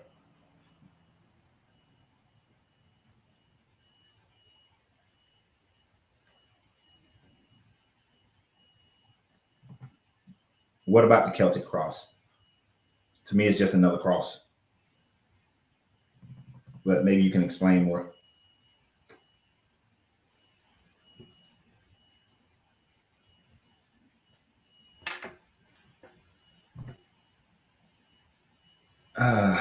J-Mo said, how come Black Americans refuse to adapt African names, especially now? Why stay with the slave full name? Because it's your mom and daddy name. It's the one that's befitting of this culture. Just like if I would have. So my oldest daughter is a little mad at me. I was going to name her Africa. That's what I wanted to name her. When she was about 15, 16, she found out that I wanted to name her Africa. And she was mad at her mom for not letting me name her that. But if I would have followed what I wanted to do, which would have been to get out of the Marine Corps in Germany, work for DOD for a few years, and then move down to Africa. Once moving to Africa, I would have more than likely given my children African names instead of American names, because it would have been easier for them to be in that culture with an African name more so than an American name. So it's just like I like to mess with Vietnamese people. And they tell me, what's your name, man? Your name John? What's your Vietnamese name? Like next time you talk to a person from Vietnam and they're from Vietnam, ask them if their parents been from. Ask them what their Vietnamese name is. They literally will have a Vietnamese name, but they have an American name. But I was taught once that people in the Roman Empire would have a name that's native to their country, but they would also have a Greek name so that they fit with the Roman, with the government.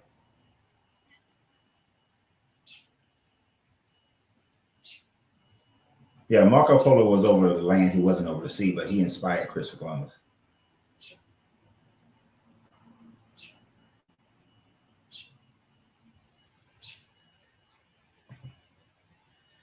Did black people ever, so Rye Fly asks, did black people ever enslave white people at any point in history? On a whole, no. Were there black families that owned white people? Yes. For instance, I know I'm gonna say his name wrong, but Emperor Septemvirus or something like that. Anyway, the black Punic emperor, he owned some white slaves, right? It's like, so before race became a part, you had black people in North Africa and in the Levant, they owned white people because it wasn't about race as far as owning slaves. But on a whole, like this country conquered that country and they took them all as slaves, not so much. Even when the Moors conquered the Iberian Peninsula and the Italian Peninsula, they enslaved some of the people, but their primary thing was to copy what the Greeks did as far as Hellenizing, which was forced intermarriage. This is why they are darker skinned on that European continent, because they forced intermarriage in order to stabilize the government and the people.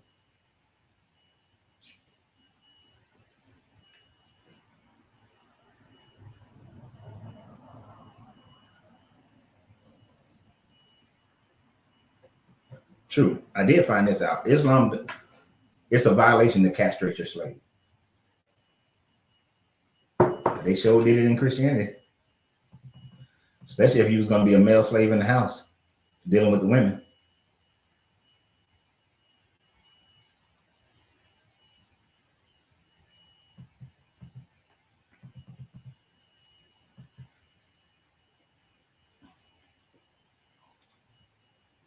I understand we're in the 21st century. Is it 21st century? Yeah, 21st century, and we still, because if you're going to have a name that's going to work within where you at. This is why Indian people who are coming to America, they've been here for a few generations, they're giving their kids American style names, right? They give themselves American style names because they know, I ain't gonna lie, I did it. When I was a hiring manager for IT school, I get that name, I can't pronounce your name, I ain't calling him back. I ain't calling her back. They can be qualified. I can't say that name. Now, if it was like Patel, okay, I can call Patel. I can call Patel. But I can't call Miss Shinaganshan. What? Who? What that person's name was? And it's mainly to save myself from my own embarrassment. It's sad, but it was mainly to save myself from my own embarrassment of mispronouncing. Y'all see how I am about pronouncing y'all names. I try my best to make sure I pronounce y'all names right. People, when you're a parent and you're about to be a parent, you start thinking about things like that. Like, how many black people gave their children's names just to make sure they don't get discriminated on applications?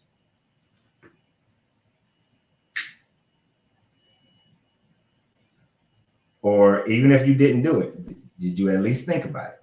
Especially if you were a child, if you grew up in the 70s and 80s, like I'm 52. It's not, you don't have to do it so much nowadays, but it's still a thought process, even today.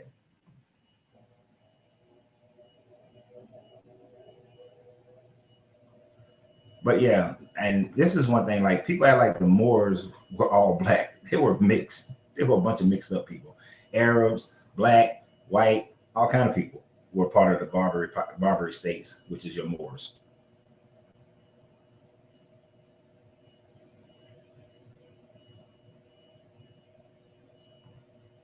And people do change, are doing it with the first names.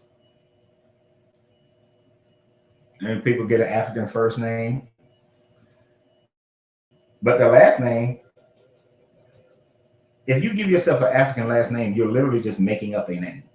You don't have that connection of that name. Like, since I know that I was lucky enough to find out where my father's family come from. But the African name of my father's family, the African name of my mother's family, I have no freaking idea.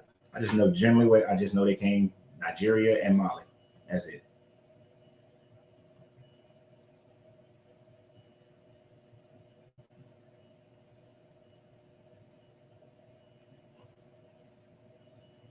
Now, Steve, I'm with you, Steven, but we can't do this part, bro. They were too dumb to do anything. They couldn't even talk into meeting Africans. That's not true. No, that's not true. That's not true. Europeans had languages before they met Africans. You know, they had languages. They had writings.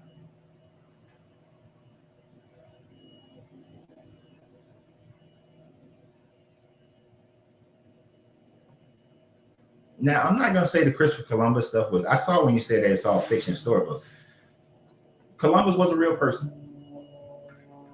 Traveled on a boat, didn't know what the fuck he was doing. That's why he had his four navigators were actually from the Ivory Coast.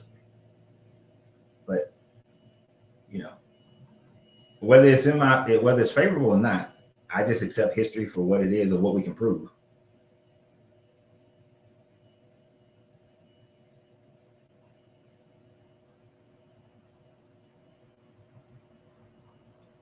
Right. It's a violation to castrate your dog in Hebrew. I didn't know that. I've never seen that before. But the church did it. Where is that, Sheila? You know, I would love to do a video about that. So you know I'm going to research that one. But yeah, they didn't have any problems castrating black people because, one, they didn't think black people didn't have souls. Black people didn't go to heaven. Also, if you castrate a black person, according to the Bible, a man who doesn't have balls or a penis, he can't go to heaven. So it was like, I'm going to make sure that you ain't up there.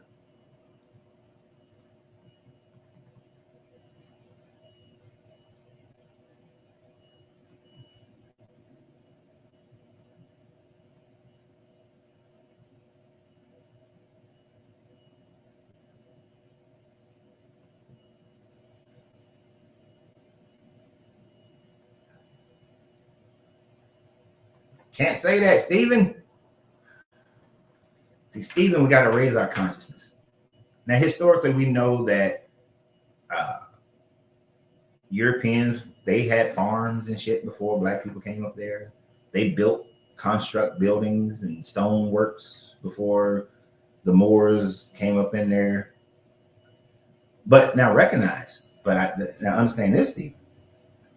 The original European, prior to about 6,000 years ago, go back further. Prior to 8,000 years ago, so we got to go back to about 6,000 BCE.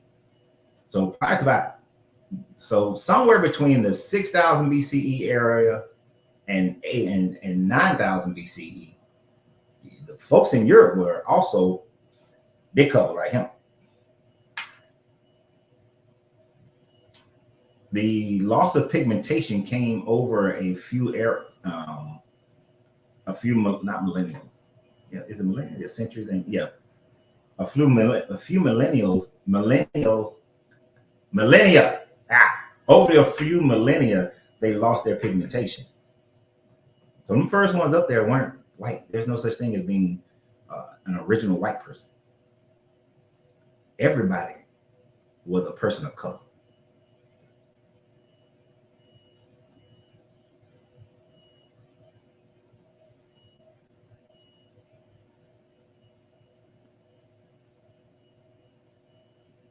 No, I don't know of this one, Brian W. You ever heard of? Can't even say those names. Euthred and at the read, at the ride, whatever you say. Those are 19th century names. Only Matthew, Luke, and John are still being used. I've never heard those names before.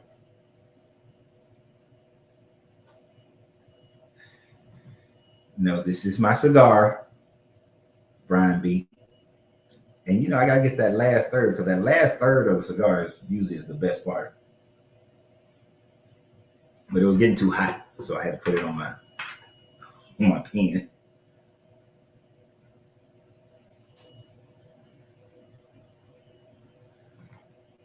But yeah, there was some black Moors in Spain that had many white concubines and sex slaves, and I don't know to what extent these type of slavery was back then. And that is a form of slavery. You got to remember, in the Bible, in the Old Testament of the Bible, it's okay for you to have sex slaves and wife slaves, and well, slave wives. That's fine for you to have slave wives in the Bible. Ain't nothing wrong with that. Jacob had two of them, Bilhah, and I always forget the other one's name, but he had two slave wives. Abraham, he had his Egyptian slave wife that Sarah gave him. And then after Sarah died, he picked up, what's her name, starts with a K. She was a slave wife.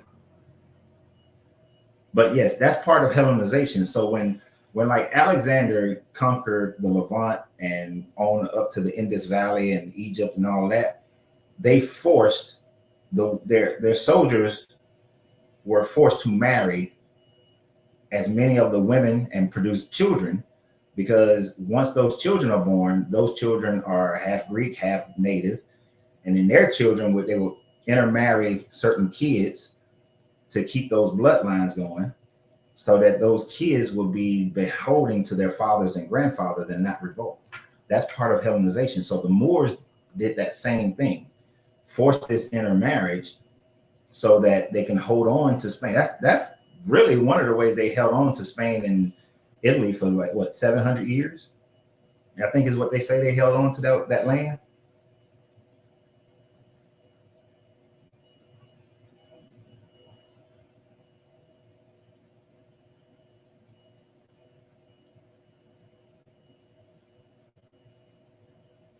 What? I gave my daughter African middle name, then I named my kennel. What the hell? I understood the first part. Then I named my kennel. In the kennel is like a cage. Then you name your kennel after her. I see you put after her. I don't know what the hell you're talking about, Echo.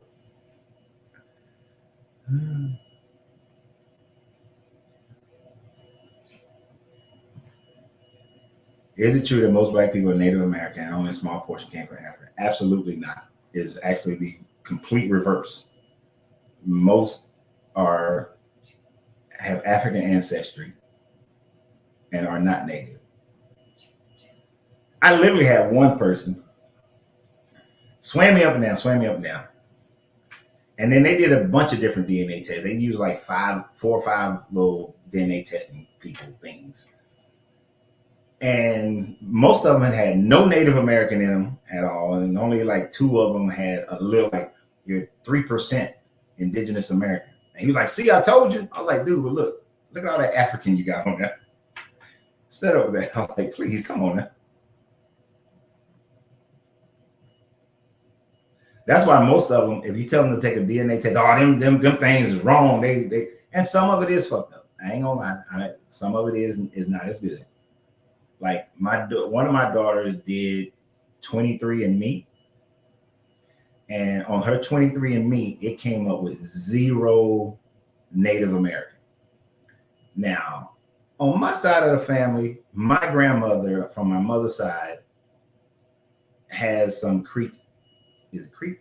Yeah, has some Creek Indian in her. One of her grandparents was Creek Indian. So there should have been a little bit from her. But her grandfather on her mother's side is 2/3 Creek. Well, he's 2/3, and it's a mixture of Creek and Cherokee. There is no way my daughter comes up 0 with Native American. Now the Mali and the Yoruba was there, and I was like, see, you paid that money, and I already told you had that. And she did have some Scottish which I told you you're gonna get some of that too.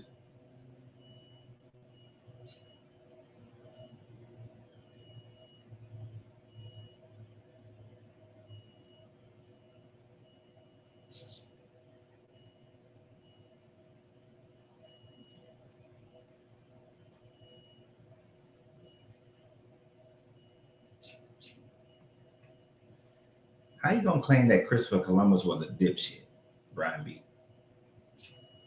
But it's a myth. Oh, you're saying but it's a myth. So you're saying that he didn't exist. So if he's a myth, then everybody on his ship was a myth. Then the 4 black brothers who piloted his ship over to the Americas is a myth. Then that would make the war fought in the Ivory Coast a myth, because that's where those guys came from. That would mean all the court documents of him being in the court with Ferdinand and Isabella for all those years until they got their crown back is a myth. He lied about his parentage, you know, and that he was Venetian. Well, he was a Venetian, but then he did lie about his sailing abilities. But all that would have to be a myth.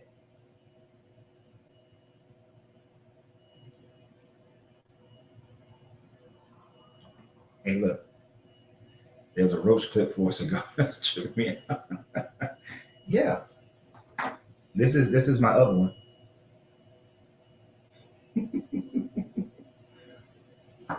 Yeah, a cigar it'll get hot toward the end. And there's another tool that I'd rather use, but it's downstairs.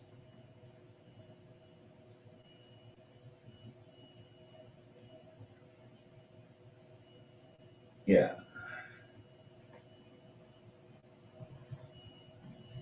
Grand Rising Sarona.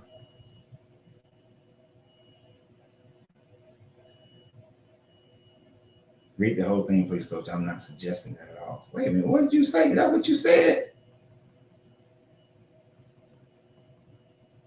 All right, maybe, let me see. Brian said I read his stuff wrong. I do not have any problem being wrong. Oh, I get it. You're saying Christopher Columbus was a dipshit, but it's a myth that he named the Native Americans Indians because at the time India was called Hindustan, and people say he named them after the Indians from India. Oh, that part you're saying is a myth, not him as a myth. My bad. Now I've never heard of that part about. Now I do know the Indus people were mistranslated to be called Hindu. I have to look up the time frame of the naming because yeah, I've always had the understanding of that. Gotcha.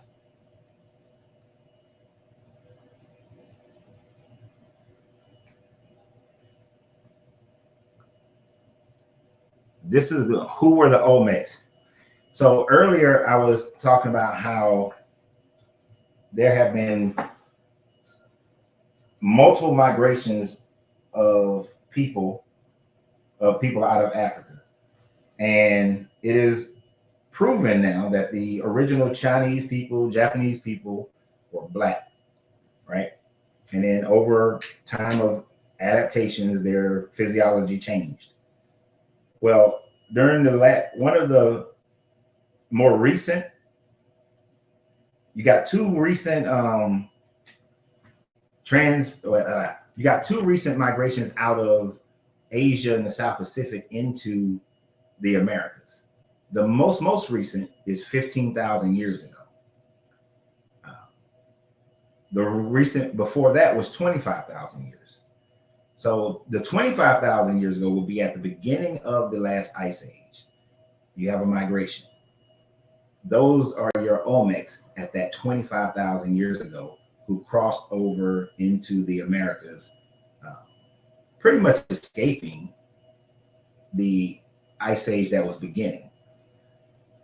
15,000 years ago, so 10,000 years later, you had in China, you had this story of the Zai people who were the ones who migrated 25,000 years ago. So, but then 10,000 years later, there were people from China who wanted to find the Zai people, and they crossed over again. But they had went through some physical changes in that 10,000 year period to look more closer to what Asian people look like today. They came over and found those Olmec people, those people who had migrated prior to that, and those are the ones that are the Olmecs, and some of the other tribes that was already here. That some of the other tribes that was in through the Americas as well. They didn't return back to China, but stayed and mixed in with the people. You also had Polynesian and Japanese who came across, and they mixed in with the people. This is why your Western natives were of lighter skin and different physical features than your Eastern natives by the time you get European colonialism happening, because they mixed in with the adaptive changes that had happened with the Asiatic people. But the Olmecs were just the first. There was that 25,000 years ago group of people that came across.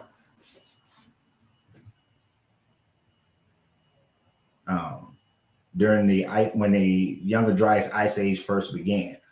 And that whole Ice Age is not called the Younger Dryas. The Younger Dryas is this spike that happened 12,000 years ago. But you had this 3,000 year period where people came over here and mixed in with those folks who was already here.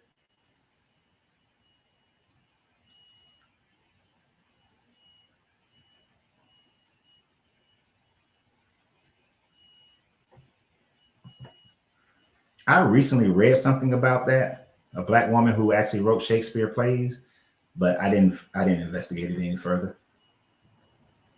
But I heard of it, but I didn't investigate it. Do these Black folks asking these questions or claiming to this BS about being indigenous to this land understand who is putting out this information are nothing more than Black European gatekeepers trying to keep the entire population under the state of delusion, which allows them to stay second and third, 2 and 3 steps ahead of anyone trying to gain traction in government and these people into actions against the establishment. I don't know if that's what their purpose is, but I don't think they ask questions about the people who are putting that information out there. But that's an interesting thought.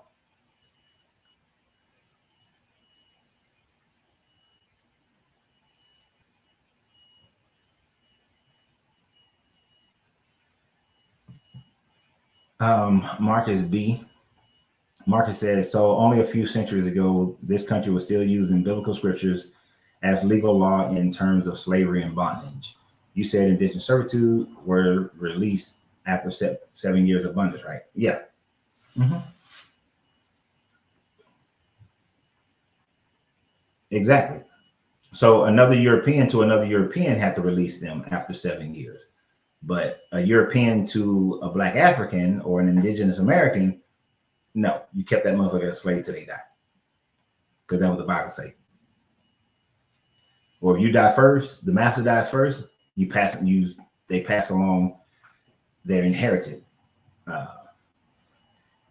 Angelina, she has the paperwork of the will of the guy who was the slave master for her father's side of the family. I think she's her mother's side of the family.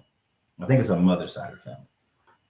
But she has the paperwork for the guy who was the slave master in North Carolina, and I think it was Virginia and North Carolina. And in his will, he says, and these 2 Negroes are going to go to this person, and these 4 Negroes are going to go to that person, and it's of that family name. So they pass them along in their will.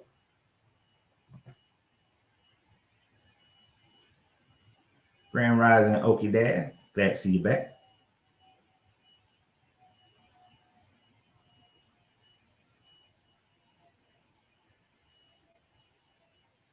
Yeah. Just look at Black folks who've been and being raised here, who were born and raised here. They don't look like those recently moved here from African countries. Time, environment, and social congregation changes it. Yeah. And then mixtures and that sort of thing as well. If you think about it, if you were born here, your family's been mixed all up. If your family's been here for generations, they all mixed up. And then they used to take, they used to stud slaves, male slaves used to go get studied out. So let's say you had a big ass Mandingo slave who was Yoruba, but you got women who are from Mali and Senegal and Ivory Coast and Ghana and all that. Well, he's studying all of them. So he's mixing the traits. Then you got the slave master going in there mixing up some stuff. And then you got some of them being bought by the indigenous, the 5 civilized tribes. So we mixing up some stuff in there. So we getting all mixed up.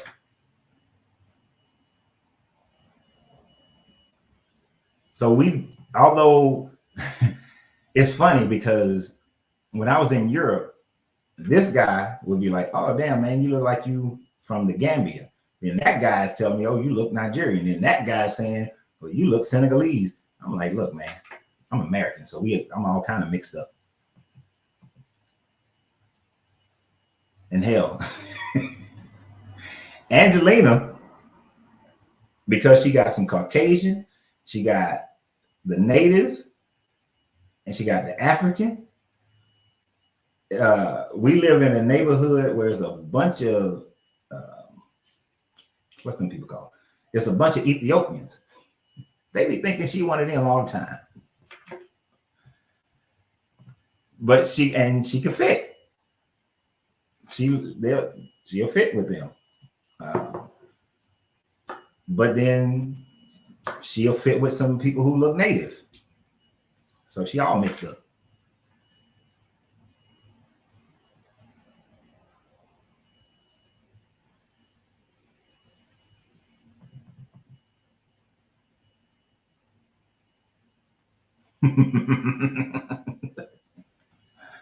Javier says, since we're on a tangent, Santa had a slave whose name was Zwarte Piet, who became Krampus, burned Santa.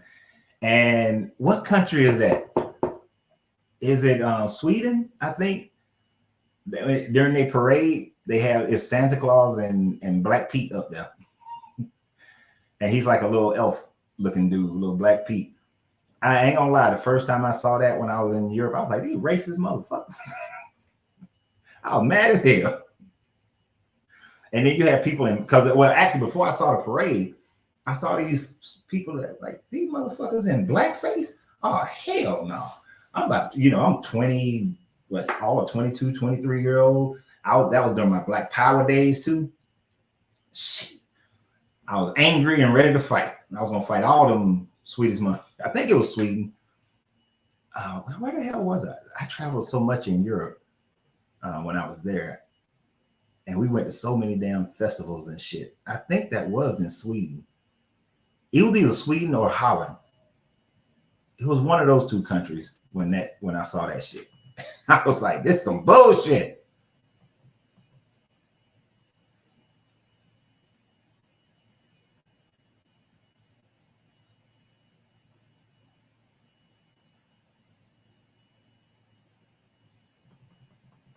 That was some, yeah, it was in Sweden. Thank you, Brian W.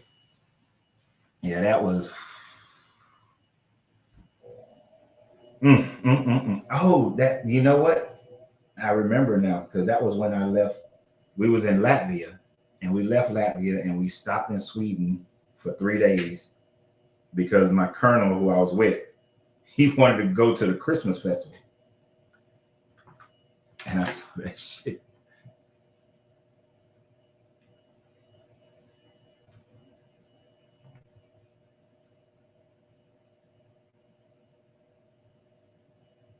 Oh, wait a minute. I want to hit this one first. Yep. And not one person has ever said I look like a Native American. No, not a one. So Brian Marcus says, so European colonizers were basically interpreting the Bible scripture how they saw fit and selectively, which is basically how many Christians interpret it today. They were being selective, but they was actually, here's the thing, and this is what we got to have to accept, and especially for those of us who deconstructed. That portion of the Bible, they were actually interpreting it correctly as per the Bible. Um, Leviticus 25. It's very plainly written out. You can make chattel slavery out of those who are of a foreign nation.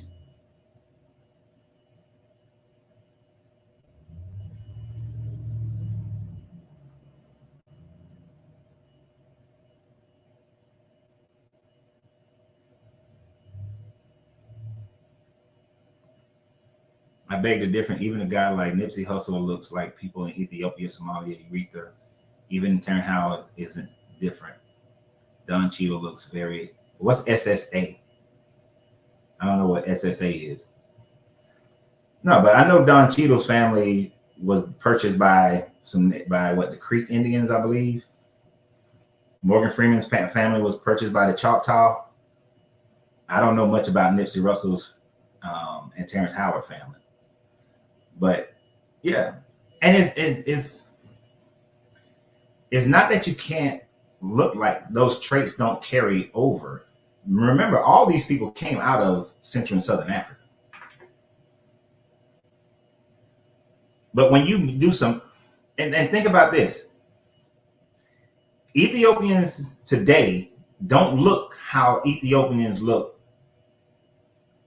2,000 years ago, or 3 or 4,000 years ago. 3 or 4,000 years ago, they look more like sub-Saharan Africans than they look today. Their people have been mixed with Greek, Roman, Arab. They've been mixed up. So the way they look, East Africans are going to have a bigger mixture than Southern and Central Africans because of their contact with the Arab nations and the Europeans. Shit, go to India. North Indians, because they were conquered. See, Southern India wasn't conquered as much by the Greeks. They weren't held as long by the Greeks. So they still dark-skinned in Southern India, right, for the most part. But North Indians are more lighter skinned and all that because they got more of the mixture of the Greek and the Arab. And the Persians.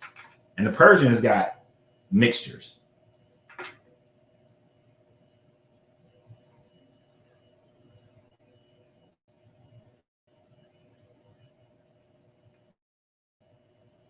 But yeah, there are people now protesting the use of blackface in Sweden for swarthy Pete.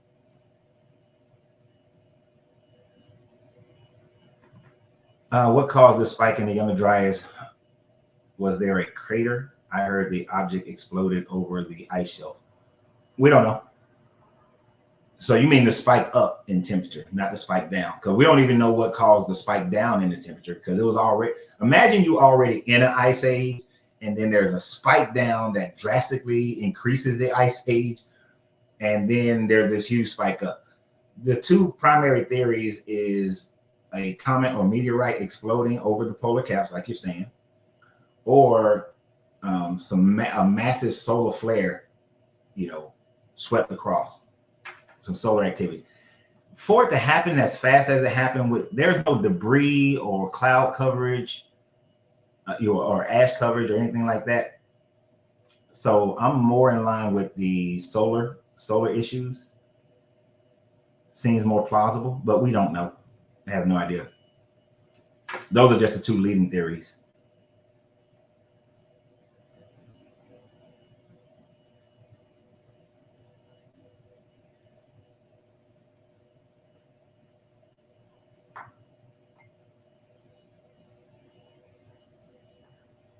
Yeah. And this is the thing that they told me about the swarthy Pete. It was a kid who was stuck in the chimney, and the soot would be on his face. The Pete wasn't a black slave. I heard that one. That's the one they say now. So I was told both variations. I was told he was a slave, but I was also told that he was just a kid that was stuck in the chimney. And I was like, it's still fucked up. In today's time, it's still messed up. Oh, J-Mo is saying that Nipsey Hussle's dad was Eritrean. Well, that would make him look Eritrean. If he was, I don't know his parentage. Oh, sub-Saharan African. That's what SSA means. Thank you, sir.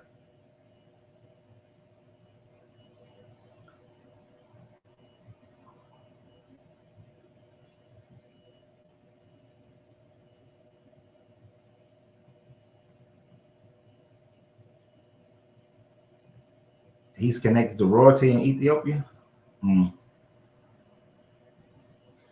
I have to see some evidence of it. I mean, it's Haile Selassie claimed that he was connected to royalty, and I'm like, one, royalty is some made up bullshit in the first place. There ain't no such thing as royalty. That's just made up bullshit. But I have to see something. I need some records. He should have some records of that or something.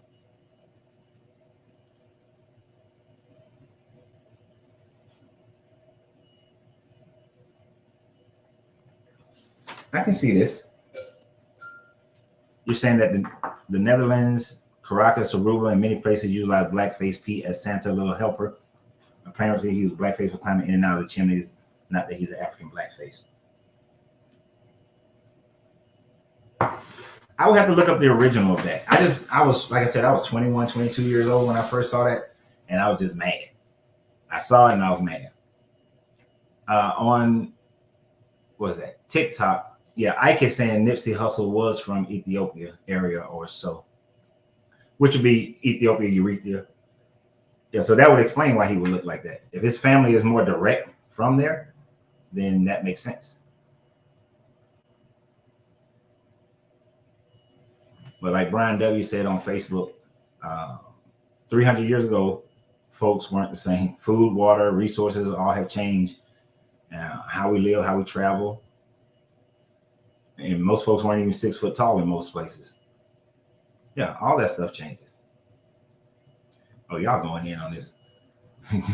Jay Mo said even Tiger Woods with numerous mixtures has a looking like an African.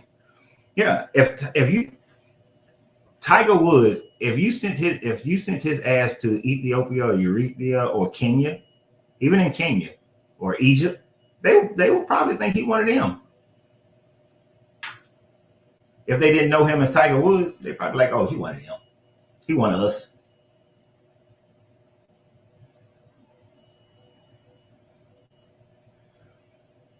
Yeah, I can't stand when black people do this, is what Brian is saying. More as far as black folks today are concerned, we're all kings and queens. I did a video a couple of years ago and people were mad at me. I was like, you motherfuckers ain't kings and queens. Oh, well, everybody want to be a damn king and queen. Where's your kingdom? Where's your queendom? Now, mentally, you can be a king or queen based on how you're living your life and you controlling your domain. You know, because that's what it's king's domain, queen's domain. If you're controlling your mind, you know, you take it more esoterically. But as far as literally, no, fuck no. We were all kings and queens. Who were the peasants? I can tell you right now, my father's family that came out of Mali, them motherfuckers were captured. They were not peasants. They were not kings and queens. They were peasants. Or they were, I don't know what they were. I can't say they were peasants. I don't know if they were warriors. I don't know if they were non-combatants who just got caught up. I have no idea. All I know is their ass got put on a boat and taken to Gaeta, Italy. And then from Gaeta, they spent a few generations in Gaeta. And from there, they went to England. And then from England, they went to Scotland. And from Scotland, they happy ass came to the Americas and through the Ohio Valley. And then right before the Civil War kicked off, they brought their ass down to Alabama and Georgia. So as far as them king, queen, whatever, I don't know. I'm a king of my little bitty domain right here. My little domain. That's it. That's it. All that other stuff. All right, I'm the king. I'm the king of this castle. Angelina's the queen of this castle. We don't got no, I guess, since my furnace was messed up for all last week, and man, it was cold as whoo. I can make it work, but then like 3 in the morning, that motherfucker would go off. It wouldn't work. It'd be cold as hell in the morning. But we ain't got the furnace guy. He was a peasant who came over here to fix the furnace this morning. Okay, hold on. This is a long one. Who is this? Velvet. They wrote a storybook here. I don't mean to cut. Look, we're in a time frame where we just talking about any goddamn thing that people bring up. We didn't even talk about the subject. We barely even talked about the subject matter today. I did a holistic study on where most of the ships at that time were coming from the Americas to the Gulf of Mexico, all the way up to Virginia between the 1600s up to the 1800s. In the whole entire world, the wood they all. There's an object that doesn't show up. All of the major import ships came from America going out, not coming in historical facts. Also, look up the very first photograph picture that was taken by a camera. There's a photo that was taken of our president and the same time they were having. Okay. So the only point that I think that I'm getting out of this is you're saying that all major ship imports were coming from the Americas, were leaving America. I don't doubt that the majority of ships were leaving America taking, the sugar and tobacco and other products to Europe, gold, all that stuff. That doesn't negate all the ships that was bringing slaves. It wasn't like slave trading was the biggest market. Slave trading was like a necessary evil for them because they had people like, I don't know if you've ever researched sugarcane harvesting, but motherfuckers would die in 3 years for sugarcane. So they had to constantly import people to replace the people that were dying in sugarcane. And the slave traders were not looked upon, like a slave trader wasn't going to be a high society person, right? It's kind of like pig farming. You had back in the day, if you farmed cows and chickens and, that type of husbandry, you were fine. But if you farmed pigs, you was a lower class. So the slave traders weren't high society people. So that doesn't negate the transatlantic slave trade. And I doubt if those slavers were going to falsify records and pay taxes. If anything, they were trying to falsify how many people they actually brought over and trying to sneak slaves in.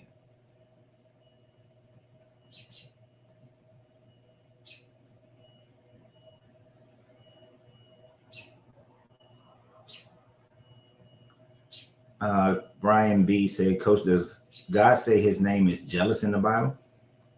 I don't know where he says his name is jealous, but I do know he says he is jealous, which makes him not God.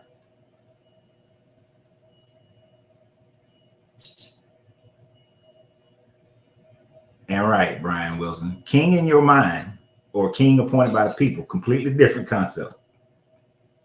Those need to stop with that bullshit.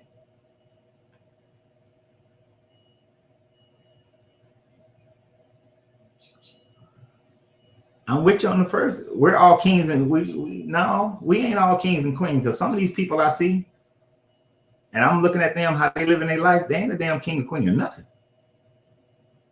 Not even in their mind. But as far as sons and daughters of God, nah. That's only if you believe in that God. What God?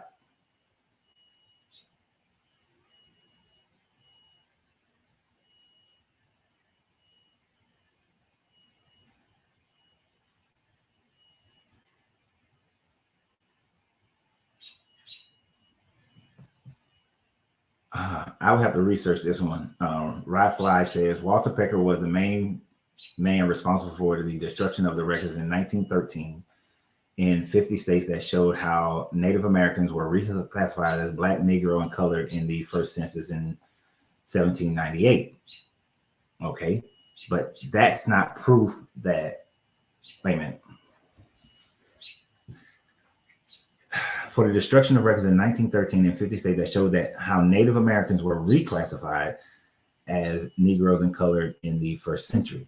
So what you're trying to say is that all these Native Americans were classified as Native Americans. They reclassified them as Negro. Now, why would they do that in 1798? Is it because they're trying to hide a transatlantic slave trade?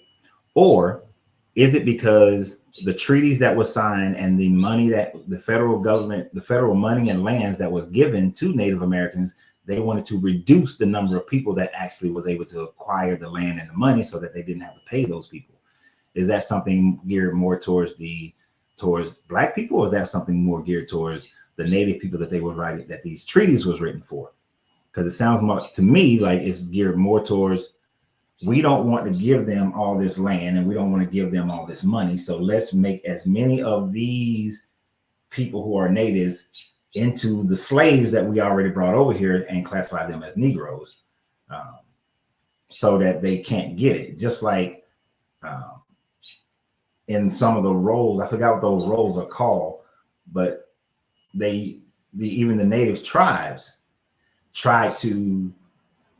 they created different rules as to who would be classified as native and who would be classified as a freedman, so that even the native tribes wouldn't have to give certain people land and money when they got it from the federal government.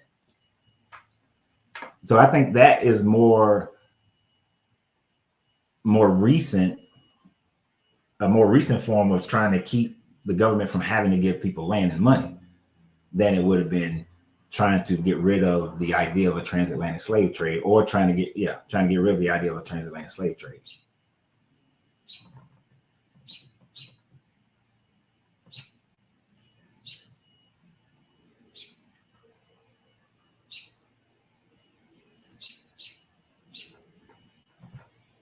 And Angela said that she thinks that there are many African cultures and tribes that were lost because of the British. Shit, the British, the Belgium, all of them.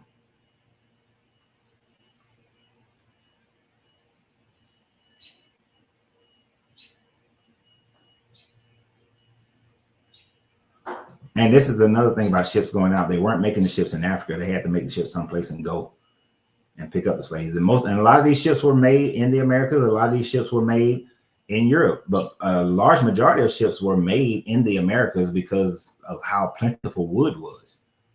Shipbuilding was a big business in the Americas.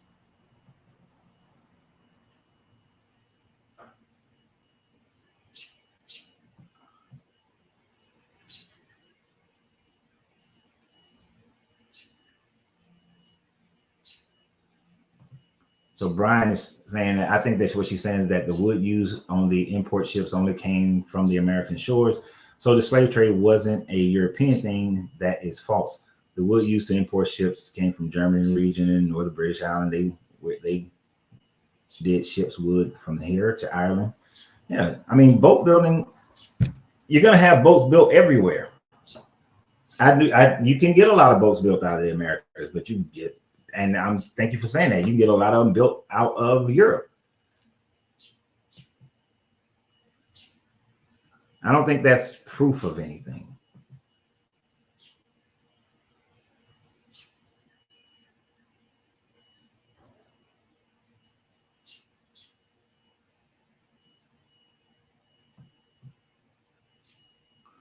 Yeah, the Dawes Roll. Thank you, Deborah. The Dawes Roll.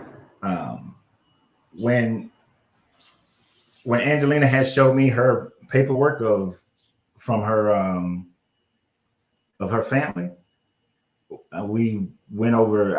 While I was looking at that, I read a bunch of stuff about the Dawes Roll and how some tribes did it where if the mother was native, then they went kind of more maternal. If the mother was native, then the child was native. But if the mother was African, then the child wasn't native. And so they would make, so that child wouldn't get the benefits. And so they was screwing some people over. And then later on, as people tried to claim that they were from native, because they weren't on those Dawes rolls, they couldn't get the money.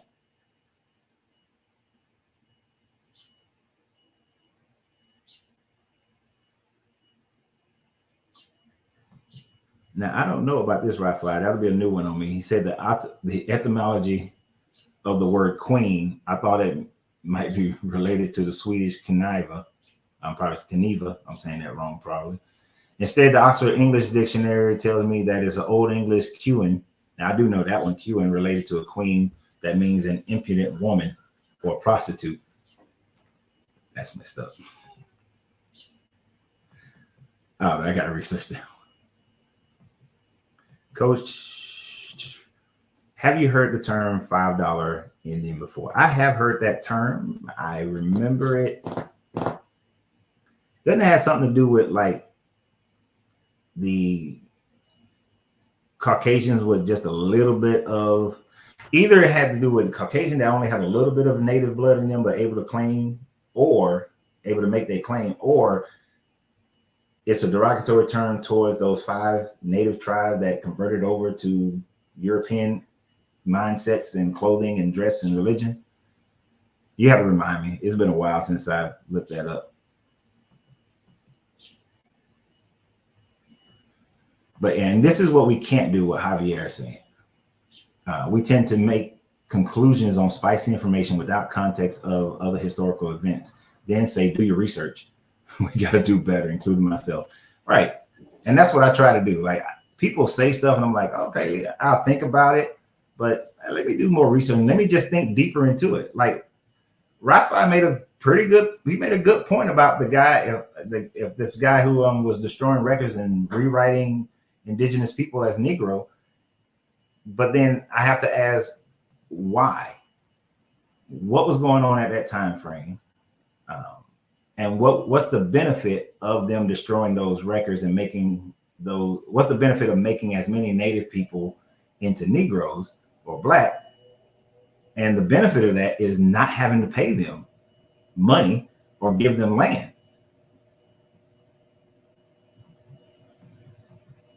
Appreciate you, Javier. You have a great day as well. Javier said it's lunchtime. Oh shit, it is lunchtime. I was wondering why I was getting hungry.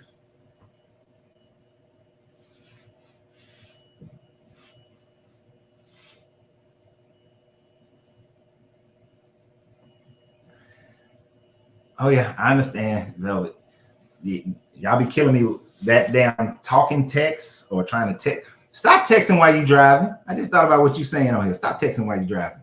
It's dangerous. And I don't know if you're in Georgia, but that's illegal in Georgia. So stop. The Americans was building colonies, and that's where wood comes from. I was driving, so sorry for the typo. Okay, you pulled over, so I'm gonna let you slide. You pulled over. What I was going to say is look at all the graveyards here of Ships Plus. We're a very high on the military ranking. I have ancestors that fall in the Civil War.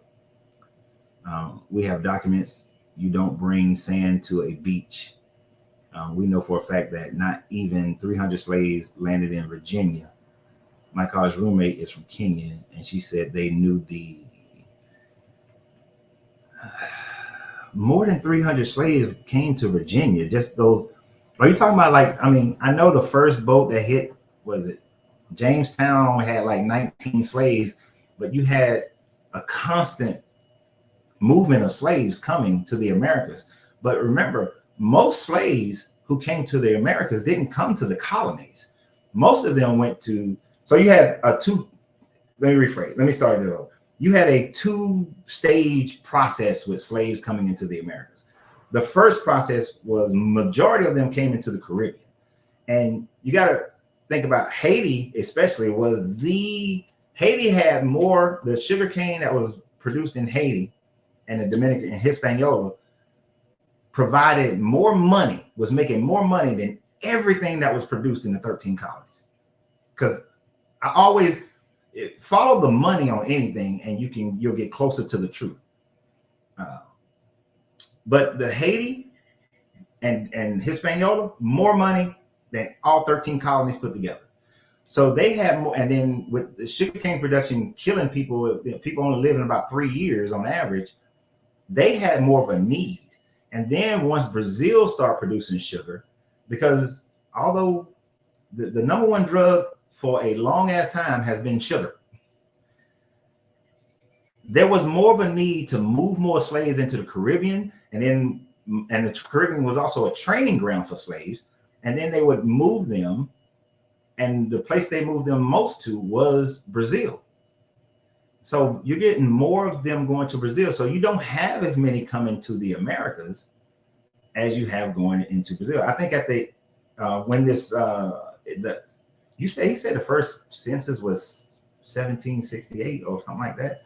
I thought there was one before then, but I remember there's some census, like one of those first couple of few censuses, or maybe towards the end of the Civil War, after the Civil War, there was only like 400,000 Black people who were counted as Black people in the Americas, in the colonies at the time. The overwhelming majority was in Brazil and the Central and the islands. But so the money wouldn't have brought as many to the Americas. The money was going to take them to the Caribbean and into South America. Even today, there's way more Black people in Brazil than there are in America.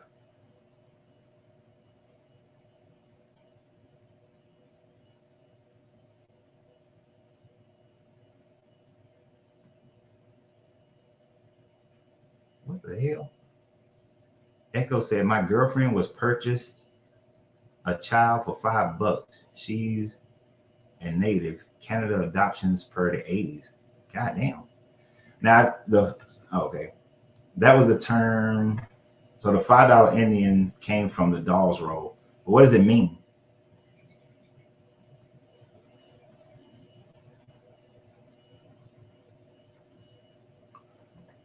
Oh, a lot of times they had no Indian blood at all, and they got the land for $5. Is that? Oh, so that's what it means? Oh, didn't know that. Now, and that sounds like, after the Civil War, they created a bank for Black people, for the former slaves. It was called the Freedmen's Bank. But the Black people couldn't get a loan from that bank for the most part. They loaned that money to the Southern white people who had lost their slaves. So I wouldn't be surprised if Europeans were claiming to be Indian just so they can get land. And I wouldn't be surprised that the government was allowing them to do it to make sure that Caucasians get the land, because that's how you build your wealth.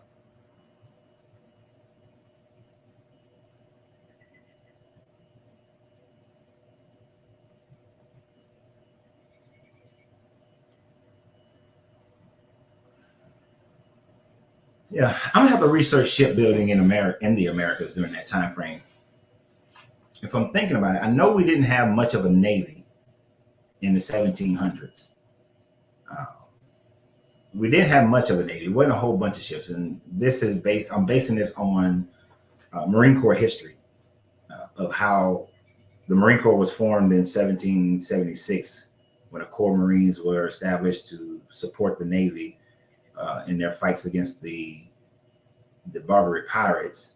And the problem was the American merchant ships were being seized in the Mediterranean.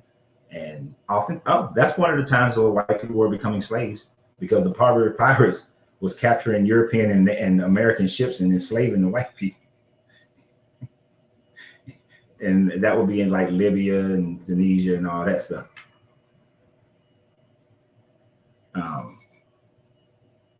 But yeah, we didn't have much of a navy. So, but I don't know about commerce. That's something to research.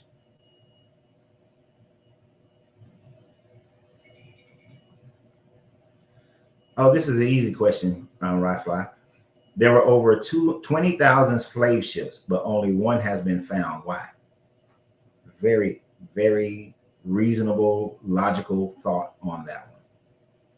Now, 20,000 slave ships, I can agree with you on that one. But you say there's only one found. After the transatlantic slave trade ended in 1804? 1806, because it was after the Haitian Revolution. So 1806 is when the American transatlantic slave trade ended. I think the South American slave trade ended like 1818 or 1828, something. It was like, no, it was much later. It's still in the 1800s, but it ended in the 1800s. You repurpose the ship. You just repurpose it. It's kind of like right now, U-Haul, Penske, they've produced hundreds of thousands of trucks. But once those trucks are not in use for them anymore, you can go buy one and repurpose it for whatever you need it for. The truck doesn't go away anymore.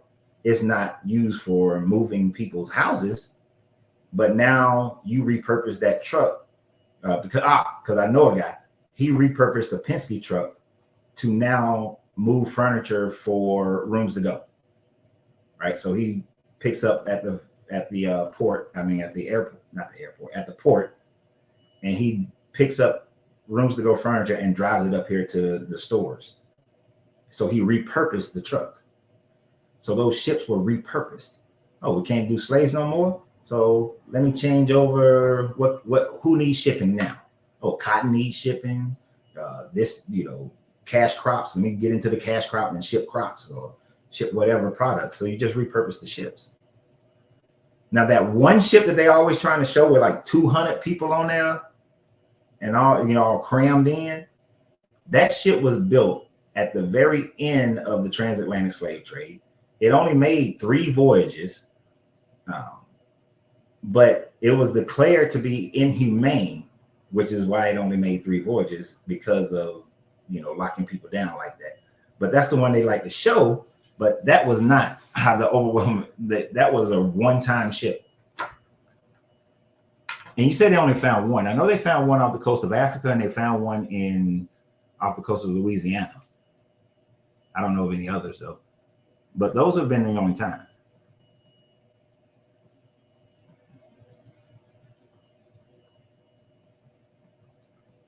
Yeah, Haiti was the richest. Then they screwed those people over.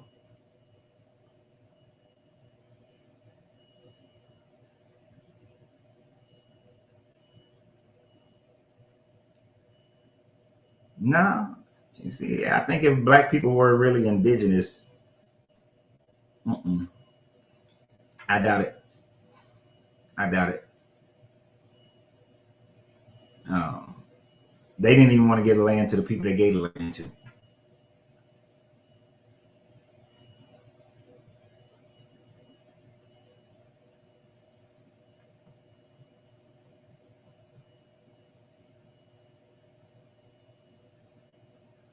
And this is one thing, I haven't read the whole thing that she said, that Lola said, but this is one thing we have to keep in mind. This is not a one-sided story. That's the thing that you got to go beyond America. These people are saying slavery wasn't true. This is what Lola said. These people saying slavery wasn't true are not historians. Even in Africa, we have the remains of slave castles like Elminia in Ghana, Bruce Island in Sierra Leone. Exactly. Like, I don't know about y'all, but the one in Ghana I've been to. I haven't been to the one in Sierra Leone, but they built holding stables and places where they brought the slaves in, had them kept there, started training them, and then put them on boats and send them across to the Americas. Mainly, this was done by the Portuguese and the Spanish.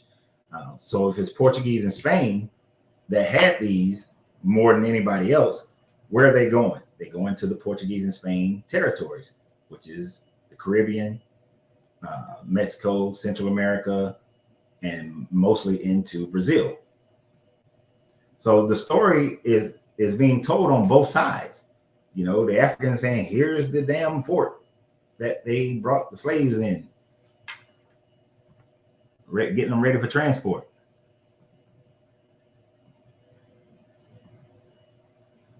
Right. And the Caribbean was the landing spot, not Virginia.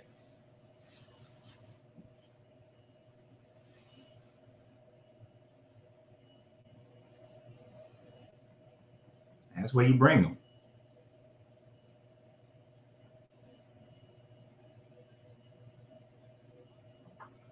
Right. And it was more than one nation that had claims to land prior to 1618, also after that. When was the Louisiana Purchase? Because it was Napoleon who sold the Louisiana Purchase, right, to the Americas. And so Napoleon was World War II. I mean, World War I, right? So we're talking late 1800s. of the Louisiana Purchase. But before that, Louisiana and all that land going up the Mississippi River and west, and a lot of the land, not all of it, that was controlled by France. Texas, New Mexico, Arizona, that was controlled by Mexico. You know, so it's not like America owned all of it.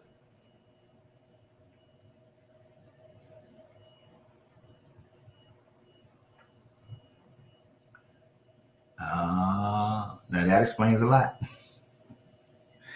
No sleight of hand at Velvet, but she says she's on St. Helena Island, which I will be going to visit that area sometime in the spring, because me and Angelina are moving to Wilmington at the end of January.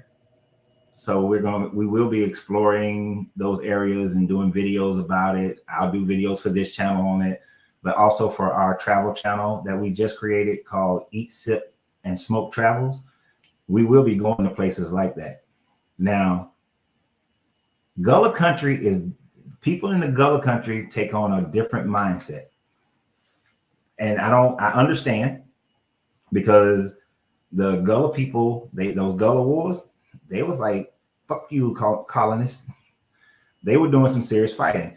But one thing that bothers me, Gulla people recognize, most of them that I've ever met, rather, let me play it differently, they recognize that they are both indigenous and African, and that they mixed together, came together, and fought against the colonists, you know, and were very successful in fighting. They remind me of the Seminoles. When I was in Tampa, did a lot of research and went and visited a lot of sites for the Seminoles. And the Seminoles, they mixed with Africans, and they did a lot of fighting. But what the Seminoles and the Gulla did wasn't as widespread. You know, that shit wasn't happening in Georgia, you know, North Carolina and Virginia and Boston and Massachusetts and all that. But I do have respect for I don't know if you're Gulla, but respect for your ancestors and what they did. And I used to date a girl who was from Charleston, and that me and her would get into these discussions, and she would turn it into a damn argument because she was so hot-tempered. But she would go with the whole, we all from here, we all from here. I was like, no, we're not. I respect what your ancestors did, your direct ancestors, but we're not all from here. And oh my God, when she would get around her friends from there, and they start talking, they might well be speaking a whole nother damn language. Only thing I would understand every now and then was them boys. That's about the only thing. When she said them boys, I was like, oh, she's talking about them. Rest of the stuff, I don't know what the hell y'all talking about.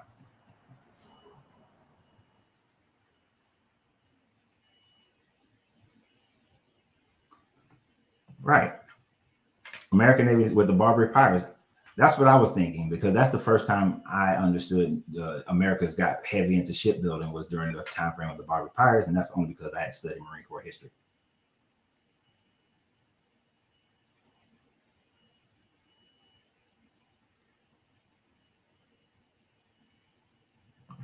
But yeah, we have to keep taking that into consideration. The slave story starts on the African side as well.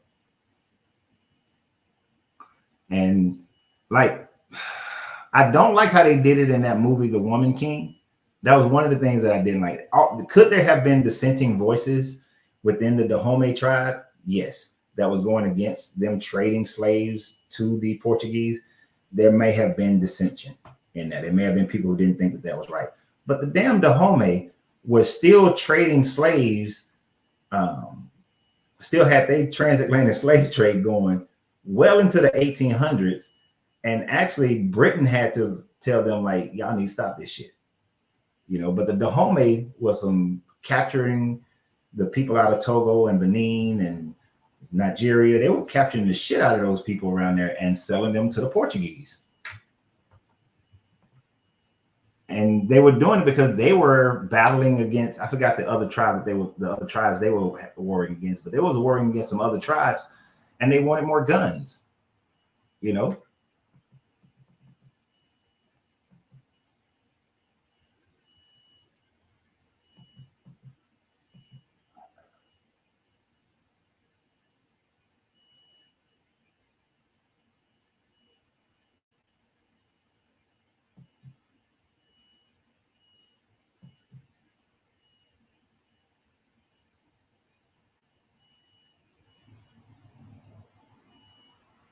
Yeah, but slavery was all over the place, not just Europeans, but the Arabs and Chinese. I don't know much about the Chinese, but I've heard some things about the Chinese buying slaves. It's just the Europeans were the cruelest motherfuckers. And then we're here, most of us are in America, so we're going to be more attuned to what was going on here. So you mentioned before in another live about India still has 8 million, many of them bonded labor, child labor, forced marriage, and so on. Yeah, India is still fucked up with their stuff like that. And I don't know. So I knew this girl from Zimbabwe, and she was the first one who brought this up to me like 2002. She was telling me about how in Zimbabwe history, they talk about how they would take slaves, black people from Zimbabwe, and take them to India. And then they would bring people from India and bring them over as slaves in Zimbabwe. And she did say South Africa as well. So I don't know, Brian B, if you know anything about that, you can chime in on that one. If you're still on here. Yeah, you're still on here. Yeah, the first time he lost was to Haiti. The Louisiana Purchase in the 1820s.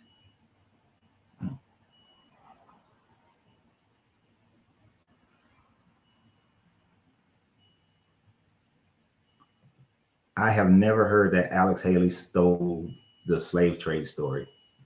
You're the first person I ever heard say that.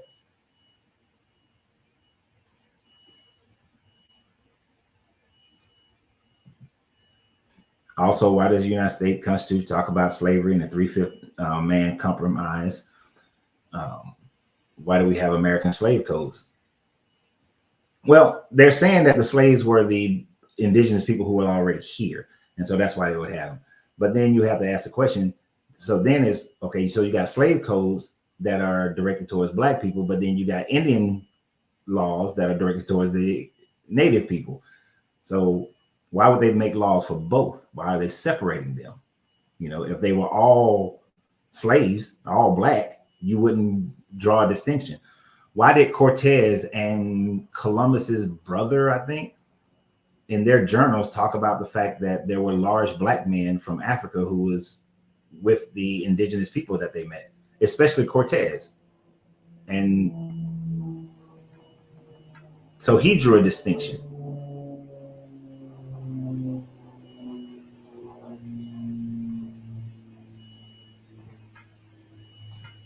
So you said the Gulla said that they are descendants of the Mende of Sierra Leone.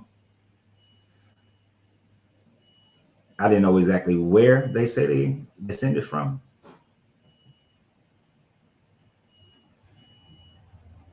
Yeah, Napoleon wasn't physically there fighting in Haiti, but the French and the Spanish and the Quebec, they whooped all their asses. Yeah, they talk too damn fast.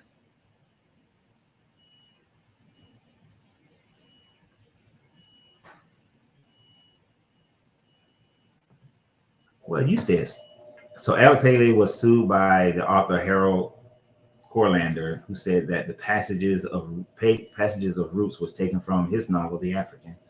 Haley said he did not plagiarize, but admitted that some of the sections of Roots that they appeared in The African. Okay, so that doesn't necessarily negate the transatlantic slave trade.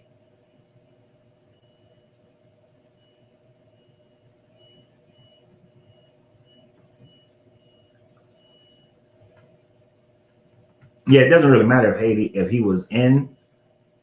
So maybe I got my wars mixed up. It doesn't matter if he was in Haiti or not. It's kind of like Napoleon wasn't there to fight every battle, but it was his armies. He was in charge of France during that time, right? By the way, has anybody seen that movie Napoleon?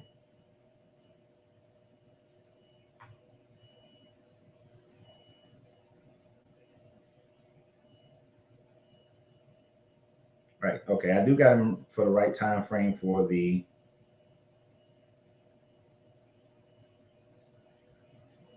Louisiana Purchase. Oh yeah. Why did I say my bad? So I said World War One. It was the Napoleonic Wars. He's not World War One. I don't think.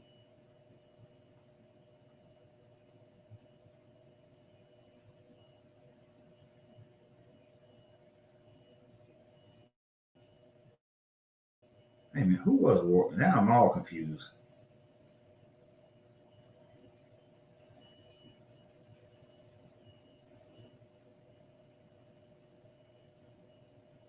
Yeah, he couldn't have been World War One. That was fought in 1914. Ain't no way hell Napoleon was still alive during that time frame.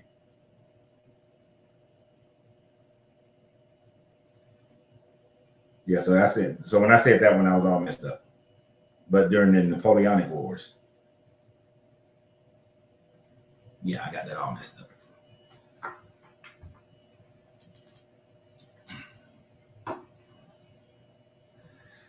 So I understand this Mississippi mud, and we have to separate our mentality today, knowing the history, from the people who was actually living at that time frame. Um, it wasn't like they were helping Europeans, like, oh, hey, European, we want to help you out. Slavery wasn't foreign to them. They had slavery. Their slavery was different. Like if you became the Dahomey captured you, right, and you was a POW, you either became a part of their tribe or you became a slave in their tribe.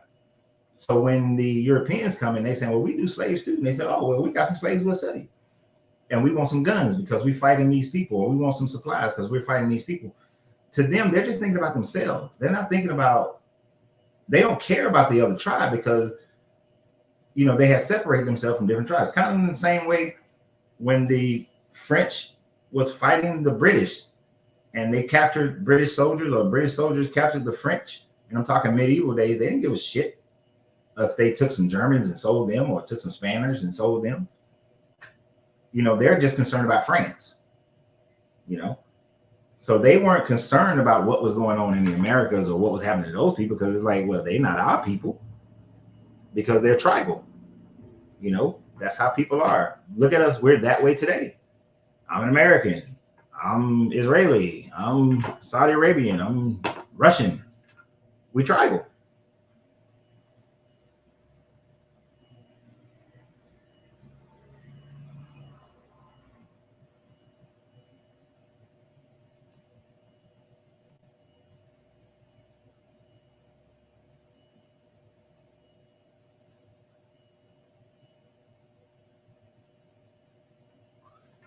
Yeah, most of the Woman King is fictionalized.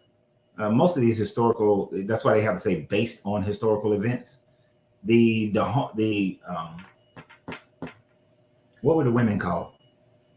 The women fighters. I know in Wakanda they called Dora Milaje, but they had a group of women who were all technically the wives of the king. Uh, yeah, they fought and they were great fighters, But of course, you're going to fictionalize the story because you don't have as much detail as they're going to have in the movie.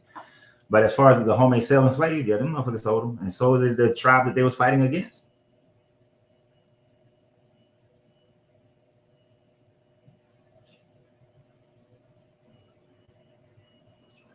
How do we get into this conversation? Y'all be killing me. Grand Rising Thomas, welcome to the page. Welcome to the show. As far as 2021, 50 million people are trapped in some form of modern day slavery, a significant rise in the estimate. Yeah, it's an unfortunate thing. Modern day slavery is still going on worldwide. If you ever watched this thing called Seaspiracy, like SEA, Seaspiracy. They actually have a part in there where they show how, I'm trying to remember exactly. It's an Asian island people. I don't know if it's the Philippines or somewhere like that, where people are trapped in a modern day slavery, and you know that is going on all over the planet, all over the planet.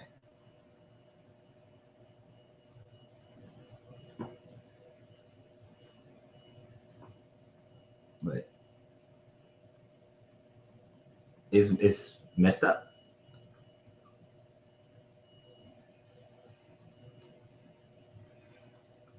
Brian, that's only in America. Only in America. You had white people in, was it 1547, around 1547, 1557 is when European aristocracy started create when they created white people and started telling the other Europeans that they're white. So that's like, America ain't got started yet. The colonies ain't really got started too tough.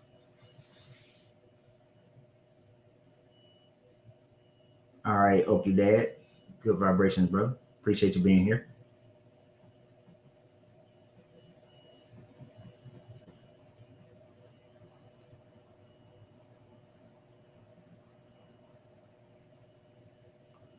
Mm-mm. Nope. It wasn't because of Nat Turner. It wasn't because of that.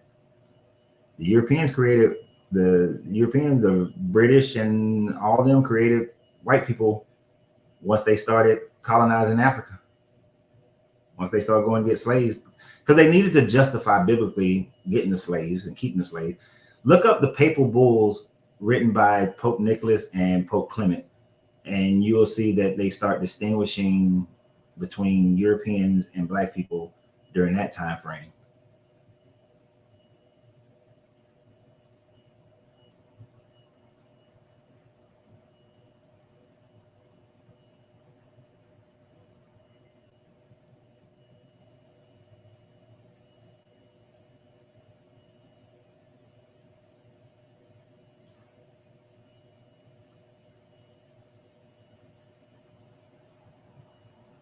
Okay, so Thomas is saying historically accurate. Haley calls his novel fiction and acknowledged that most of the dialogue and incidents are fictional. However, he claimed that he traced his family lineage back to Kutakinte, an African taken from a village in Jafur, uh, in what is now known as the Gambia. Now, I do remember that part of it.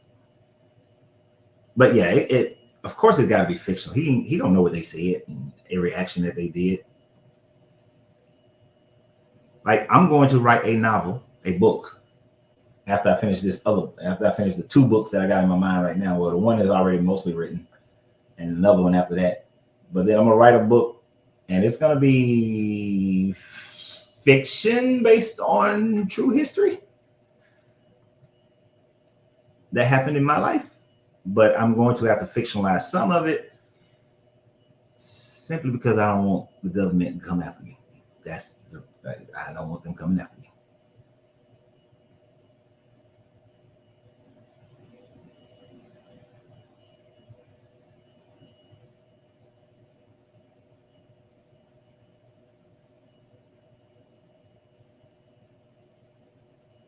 I am getting behind again.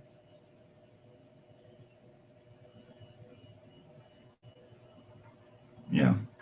But in Leviticus, it tells you that you can take other people as slaves in chattel slavery.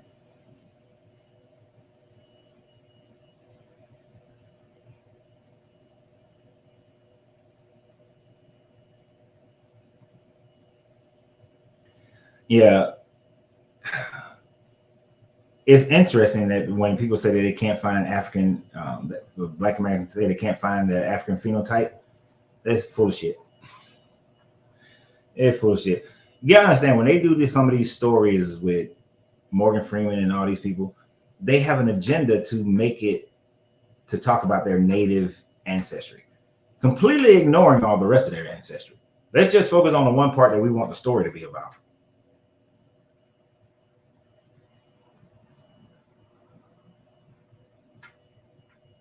Yeah. And we always have to remember, you got to go to the mindset of those people back then. If you, like Brian W. is saying, if you were a merchant, who do you trade with? Those that would purchase your wares. If you were, if your wares were slaves, then you were into purchasing slaves. Yeah, it's just what you do. Just like me, I sell cigars. I don't sell them to people who don't smoke cigars. I sell them to people who smoke cigars. When I have a popcorn shop, I sold that to people who eat popcorn.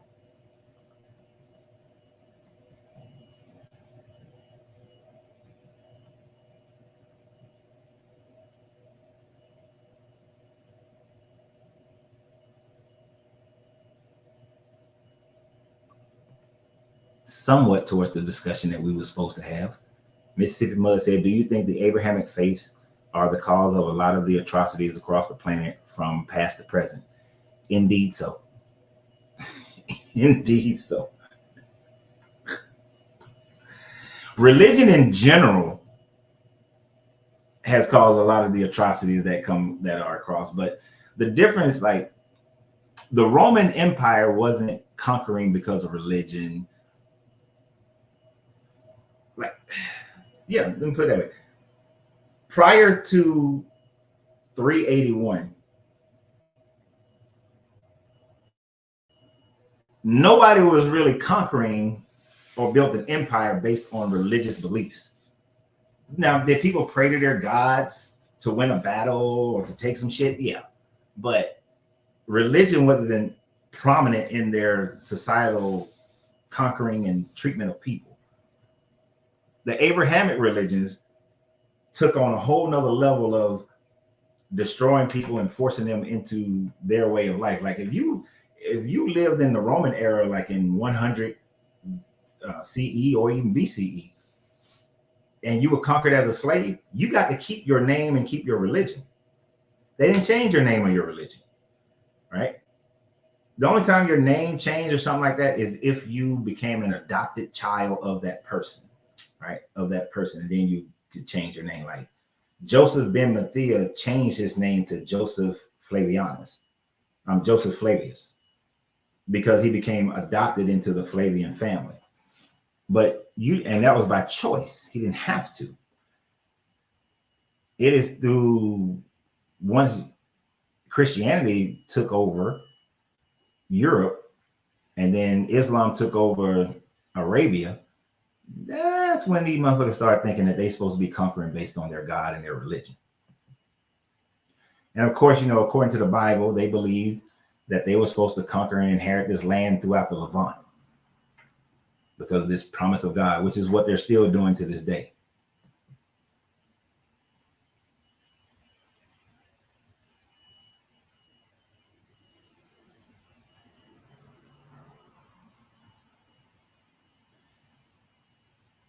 I'm telling you, Brian, go read them paper bulls and then study the people after that.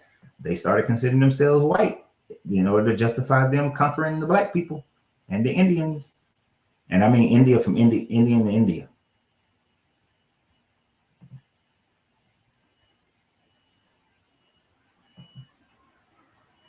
Why did Malcolm X call us Aboriginals of America? I've never heard Malcolm X using that term. I've always heard Malcolm X using Afro-Americans.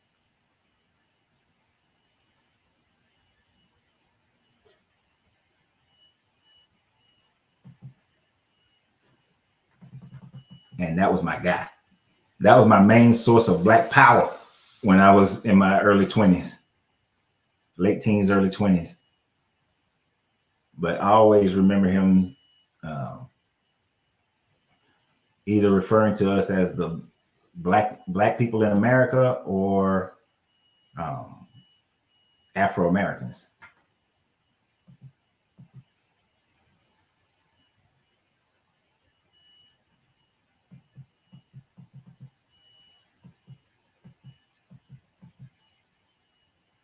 Yeah, but as far as I'm saying Aboriginal, I'm in my mind, I'm going through many of his speeches because I used to piss off my staff sergeant because I would play his speeches when it was my turn to play music. Sometimes I would play I had a CD of all his speeches, of a lot of his speeches, and I would play them damn speeches just to piss that racist bastard off. I don't remember him ever saying Aboriginal Americans, Aboriginal black people. Mm-mm. He was very much Pan-African.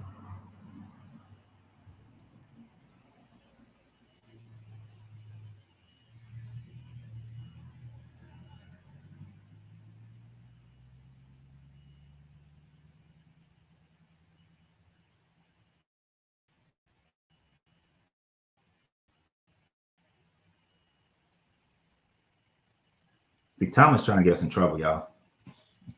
Before I get off here, because it is 4:19.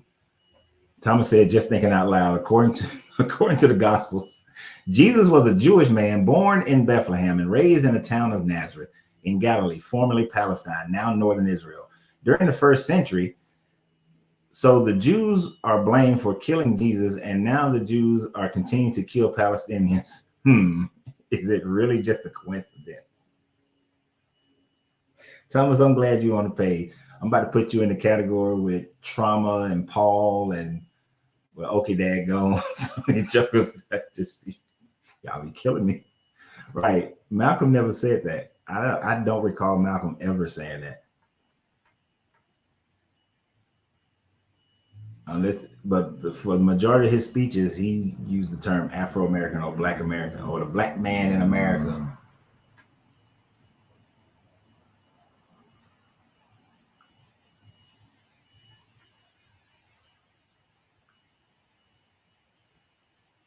Go ahead. You can go ahead and post the video. I won't be able to look at it till after.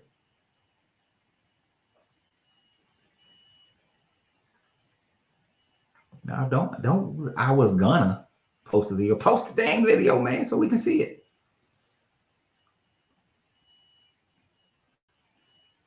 All right, but I gotta get off here. It is 4:21. Angelina will be home in an hour, and you know when she get home, it's our time. And I haven't shot one video today, so I got to shoot at least 3 videos. That's my goal. Is always 3 videos, at least 3 videos a day. So I got to get off this thing. What the Aubrey? Only because this is your first time commenting to my knowledge, Aubrey, is the only reason I'm putting this one up here. But Aubrey said, well, remember that religion was a way to try to maintain societal morals. So I don't think religion is all bad by itself. Besides, religion is deeply rooted in culture. Almost every culture believes in a higher being of some sort. So your ancestors were part of a religion, sir. No, you're absolutely right. You're absolutely right. All religion, everybody had a religion, and religion does have morals in it. But people had morals before they had religions. So you don't need religion to have morals. Actually, it's funny you said that, because originally that's what I was contemplating, having that as a discussion today. But that is going to be a discussion for tomorrow, where we're going to talk about the fact that can you have morals without religion, and where do morals come from? So that's actually going to be our discussion for tomorrow, because I was vacillating between these 2 subject matters today, which is why I started 14 minutes late. But all religions is not bad. But when I weigh the Abrahamic religions, what's good about them, what's bad about them? What am I supposed to do? The bad just outweighs the good.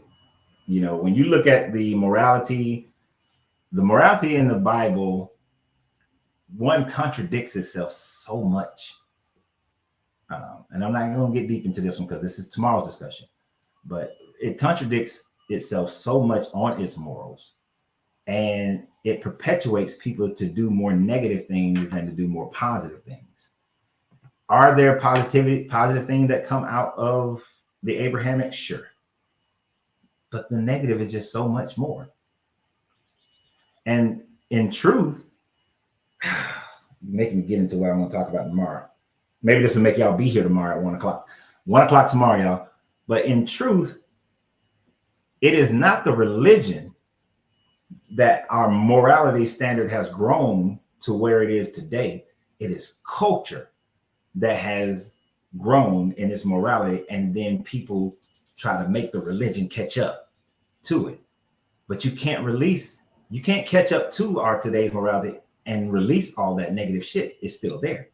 Like the treatment of women Abrahamic wise is way the hell back here. But our moral standards today is that we treat women like this. So people try to find these little inserts in the Bible to try to make the biblical mindset of treating women catch up. But it's still, all that information about the negative treatment of women is still way the fuck back here. Which, and there's more of that towards the negative towards women than there are positive towards women. So the negative outweighs the positive. So I understand what you're saying. And all these religions, every religion does that. But some of them, like the Abrahamic, are just horrible. Horrible. You know, if you look at Buddhism, women still aren't look equal to men in Buddhism, but they're not as far back or treated as horribly as they are in Christianity. And the main reason is because the culture of the Buddhist people was already far ahead of the Abrahamic people at the time frames when their religion was put together. But that's for tomorrow's discussion. Stop writing stuff. Well, I mean, y'all can keep writing stuff. No, Buddhism, technically Buddhism isn't a religion. It's a philosophy and a way of life and a culture. Indus is not a religion, technically. It's a way of life and culture. Technically, Judaism would fall in that same category. But the Indus and the Abrahamic has this God that you're supposed to fear and all that bullshit. So that makes it more religious than Buddhism. But Taoism, which comes out of Buddhism, is damn near perfect. Damn near perfect. It's more alchemical and more hermetic. It is damn near perfect.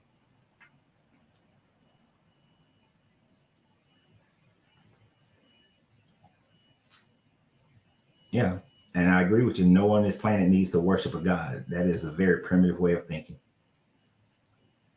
You said the quote is "You and I average." I'm gonna look it up. I'm gonna look it up because I'm curious. Because I've listened to his speeches, and I'm not exaggerating, but I've listened to his speeches. Oh, ooh, that furnace just turned back on. Y'all just don't understand. I woke up in the middle of the night because it was cold as hell in this house. You ever wake up and it's cold as hell and you got to use the bathroom, but you don't want to use the bathroom because it's too damn cold, so you try to force yourself to go back to sleep?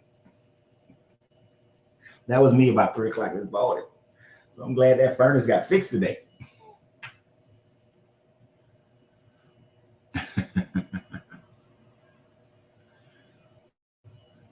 Right, the Abrahamic are the last winners, but hopefully not too much longer. Hopefully not too much longer.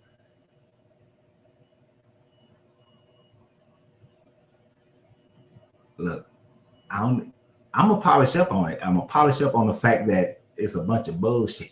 Nah, it's not. It's over exaggerated, my guy. It is well over exaggerated. I think if all the black people in America did some DNA testing, they're not going to find indigenous in their stuff. Ooh. It's like my kind of comment. Okay, I'm for real. I gotta go. A man said, eat a half a quarter of shrooms tonight. You'll be ready for the show tomorrow. I don't know what a half a quarter is. I do at least, I have to have 4 grams. I need 4 grams. So I don't know what a half a quarter is. But 4 grams, and I come out here. Bruh, no. That I ain't trying to be funny. I think I've talked to him one time. He's a nice guy. But nah, I can't get down with Dane.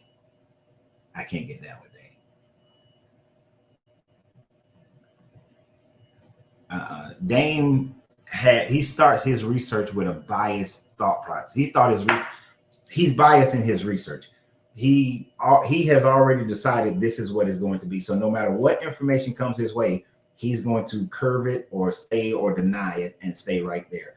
He's not an open-minded guy, and that's why you've never seen me. For those who've been following me for this almost decade, I've never done a show with him because when we had our pre-show conversations.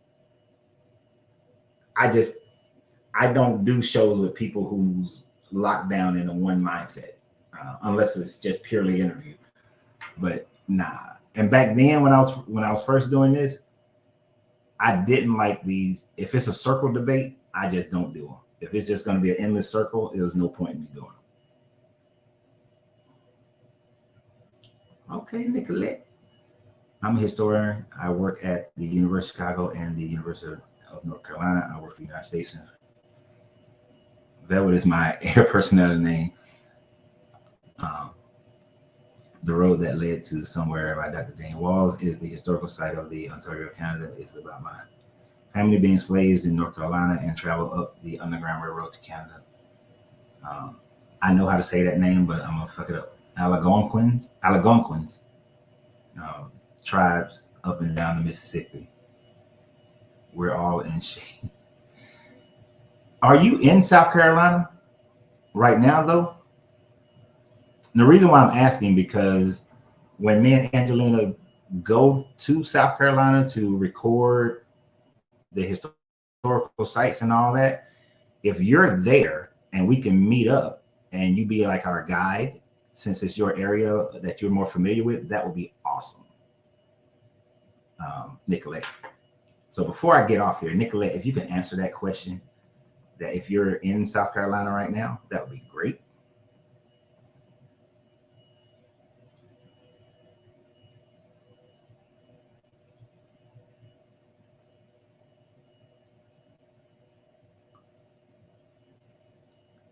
Also, a quarter is 3.5 grams.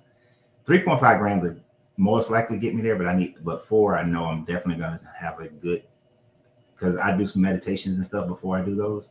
I don't do them for recreationally. And I don't recommend anybody do them at all. I'm not saying it.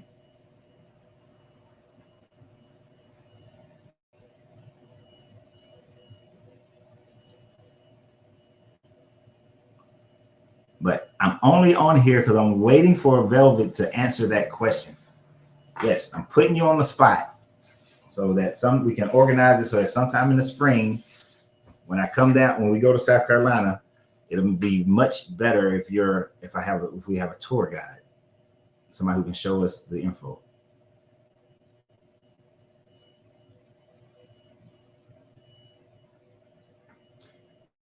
Where are you at, Thomas? And where Thomas Andrews, where are you at?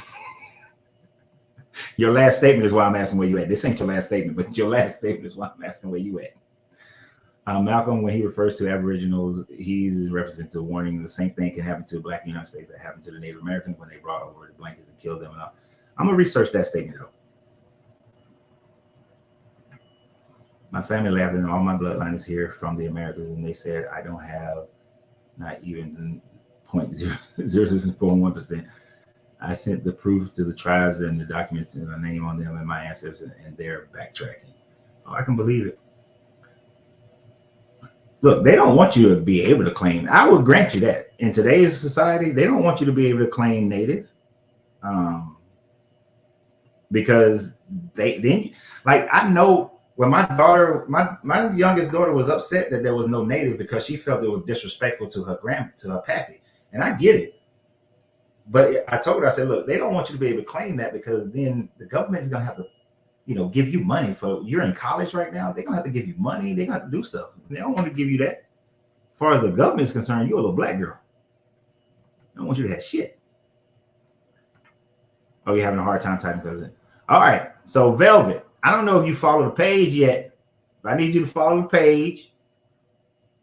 And, so that a brother can, tell you. I don't know if you got a man or what's going on, but let them know that we just want to be able to, when we get there in February, we're moving to North Carolina, and then when it ain't cold, we can schedule a time that we're gonna go down to, Fort St. Helena, and and you can give us the whole tour thing. Just mind you, you're gonna be recorded, or you at least your voice, so that we can do this thing. Because I want to make the channels is going to get more interactive as far as going to different sites and places, historical sites for this channel, but also the historical sites and everything, and eating and drinking and cigars for our travel channel. So with that, I need y'all to sign up for Eat, Sip, and Smoke Travels. Also, Angelina's page, Really Did You Know? I just sent her a video that I think she should do for Really Did You Know? So join those. And if you're into cigars, go to my Smoking Phoenix cigars page. With that, I'm done. Y'all have a great day. I will see y'all tomorrow at 1 o'clock. We're going to talk about morality and religion. So do you really need to have religion to have morals? And just expound on the whole concept of it all and all the bullshit that it entails. So y'all have a great day. And remember always, you got to free yourself to be yourself, because your greatness is non-negotiable. Good journey, good vibrations. And I'm still on here because I got to get the TikTok one off first. All right.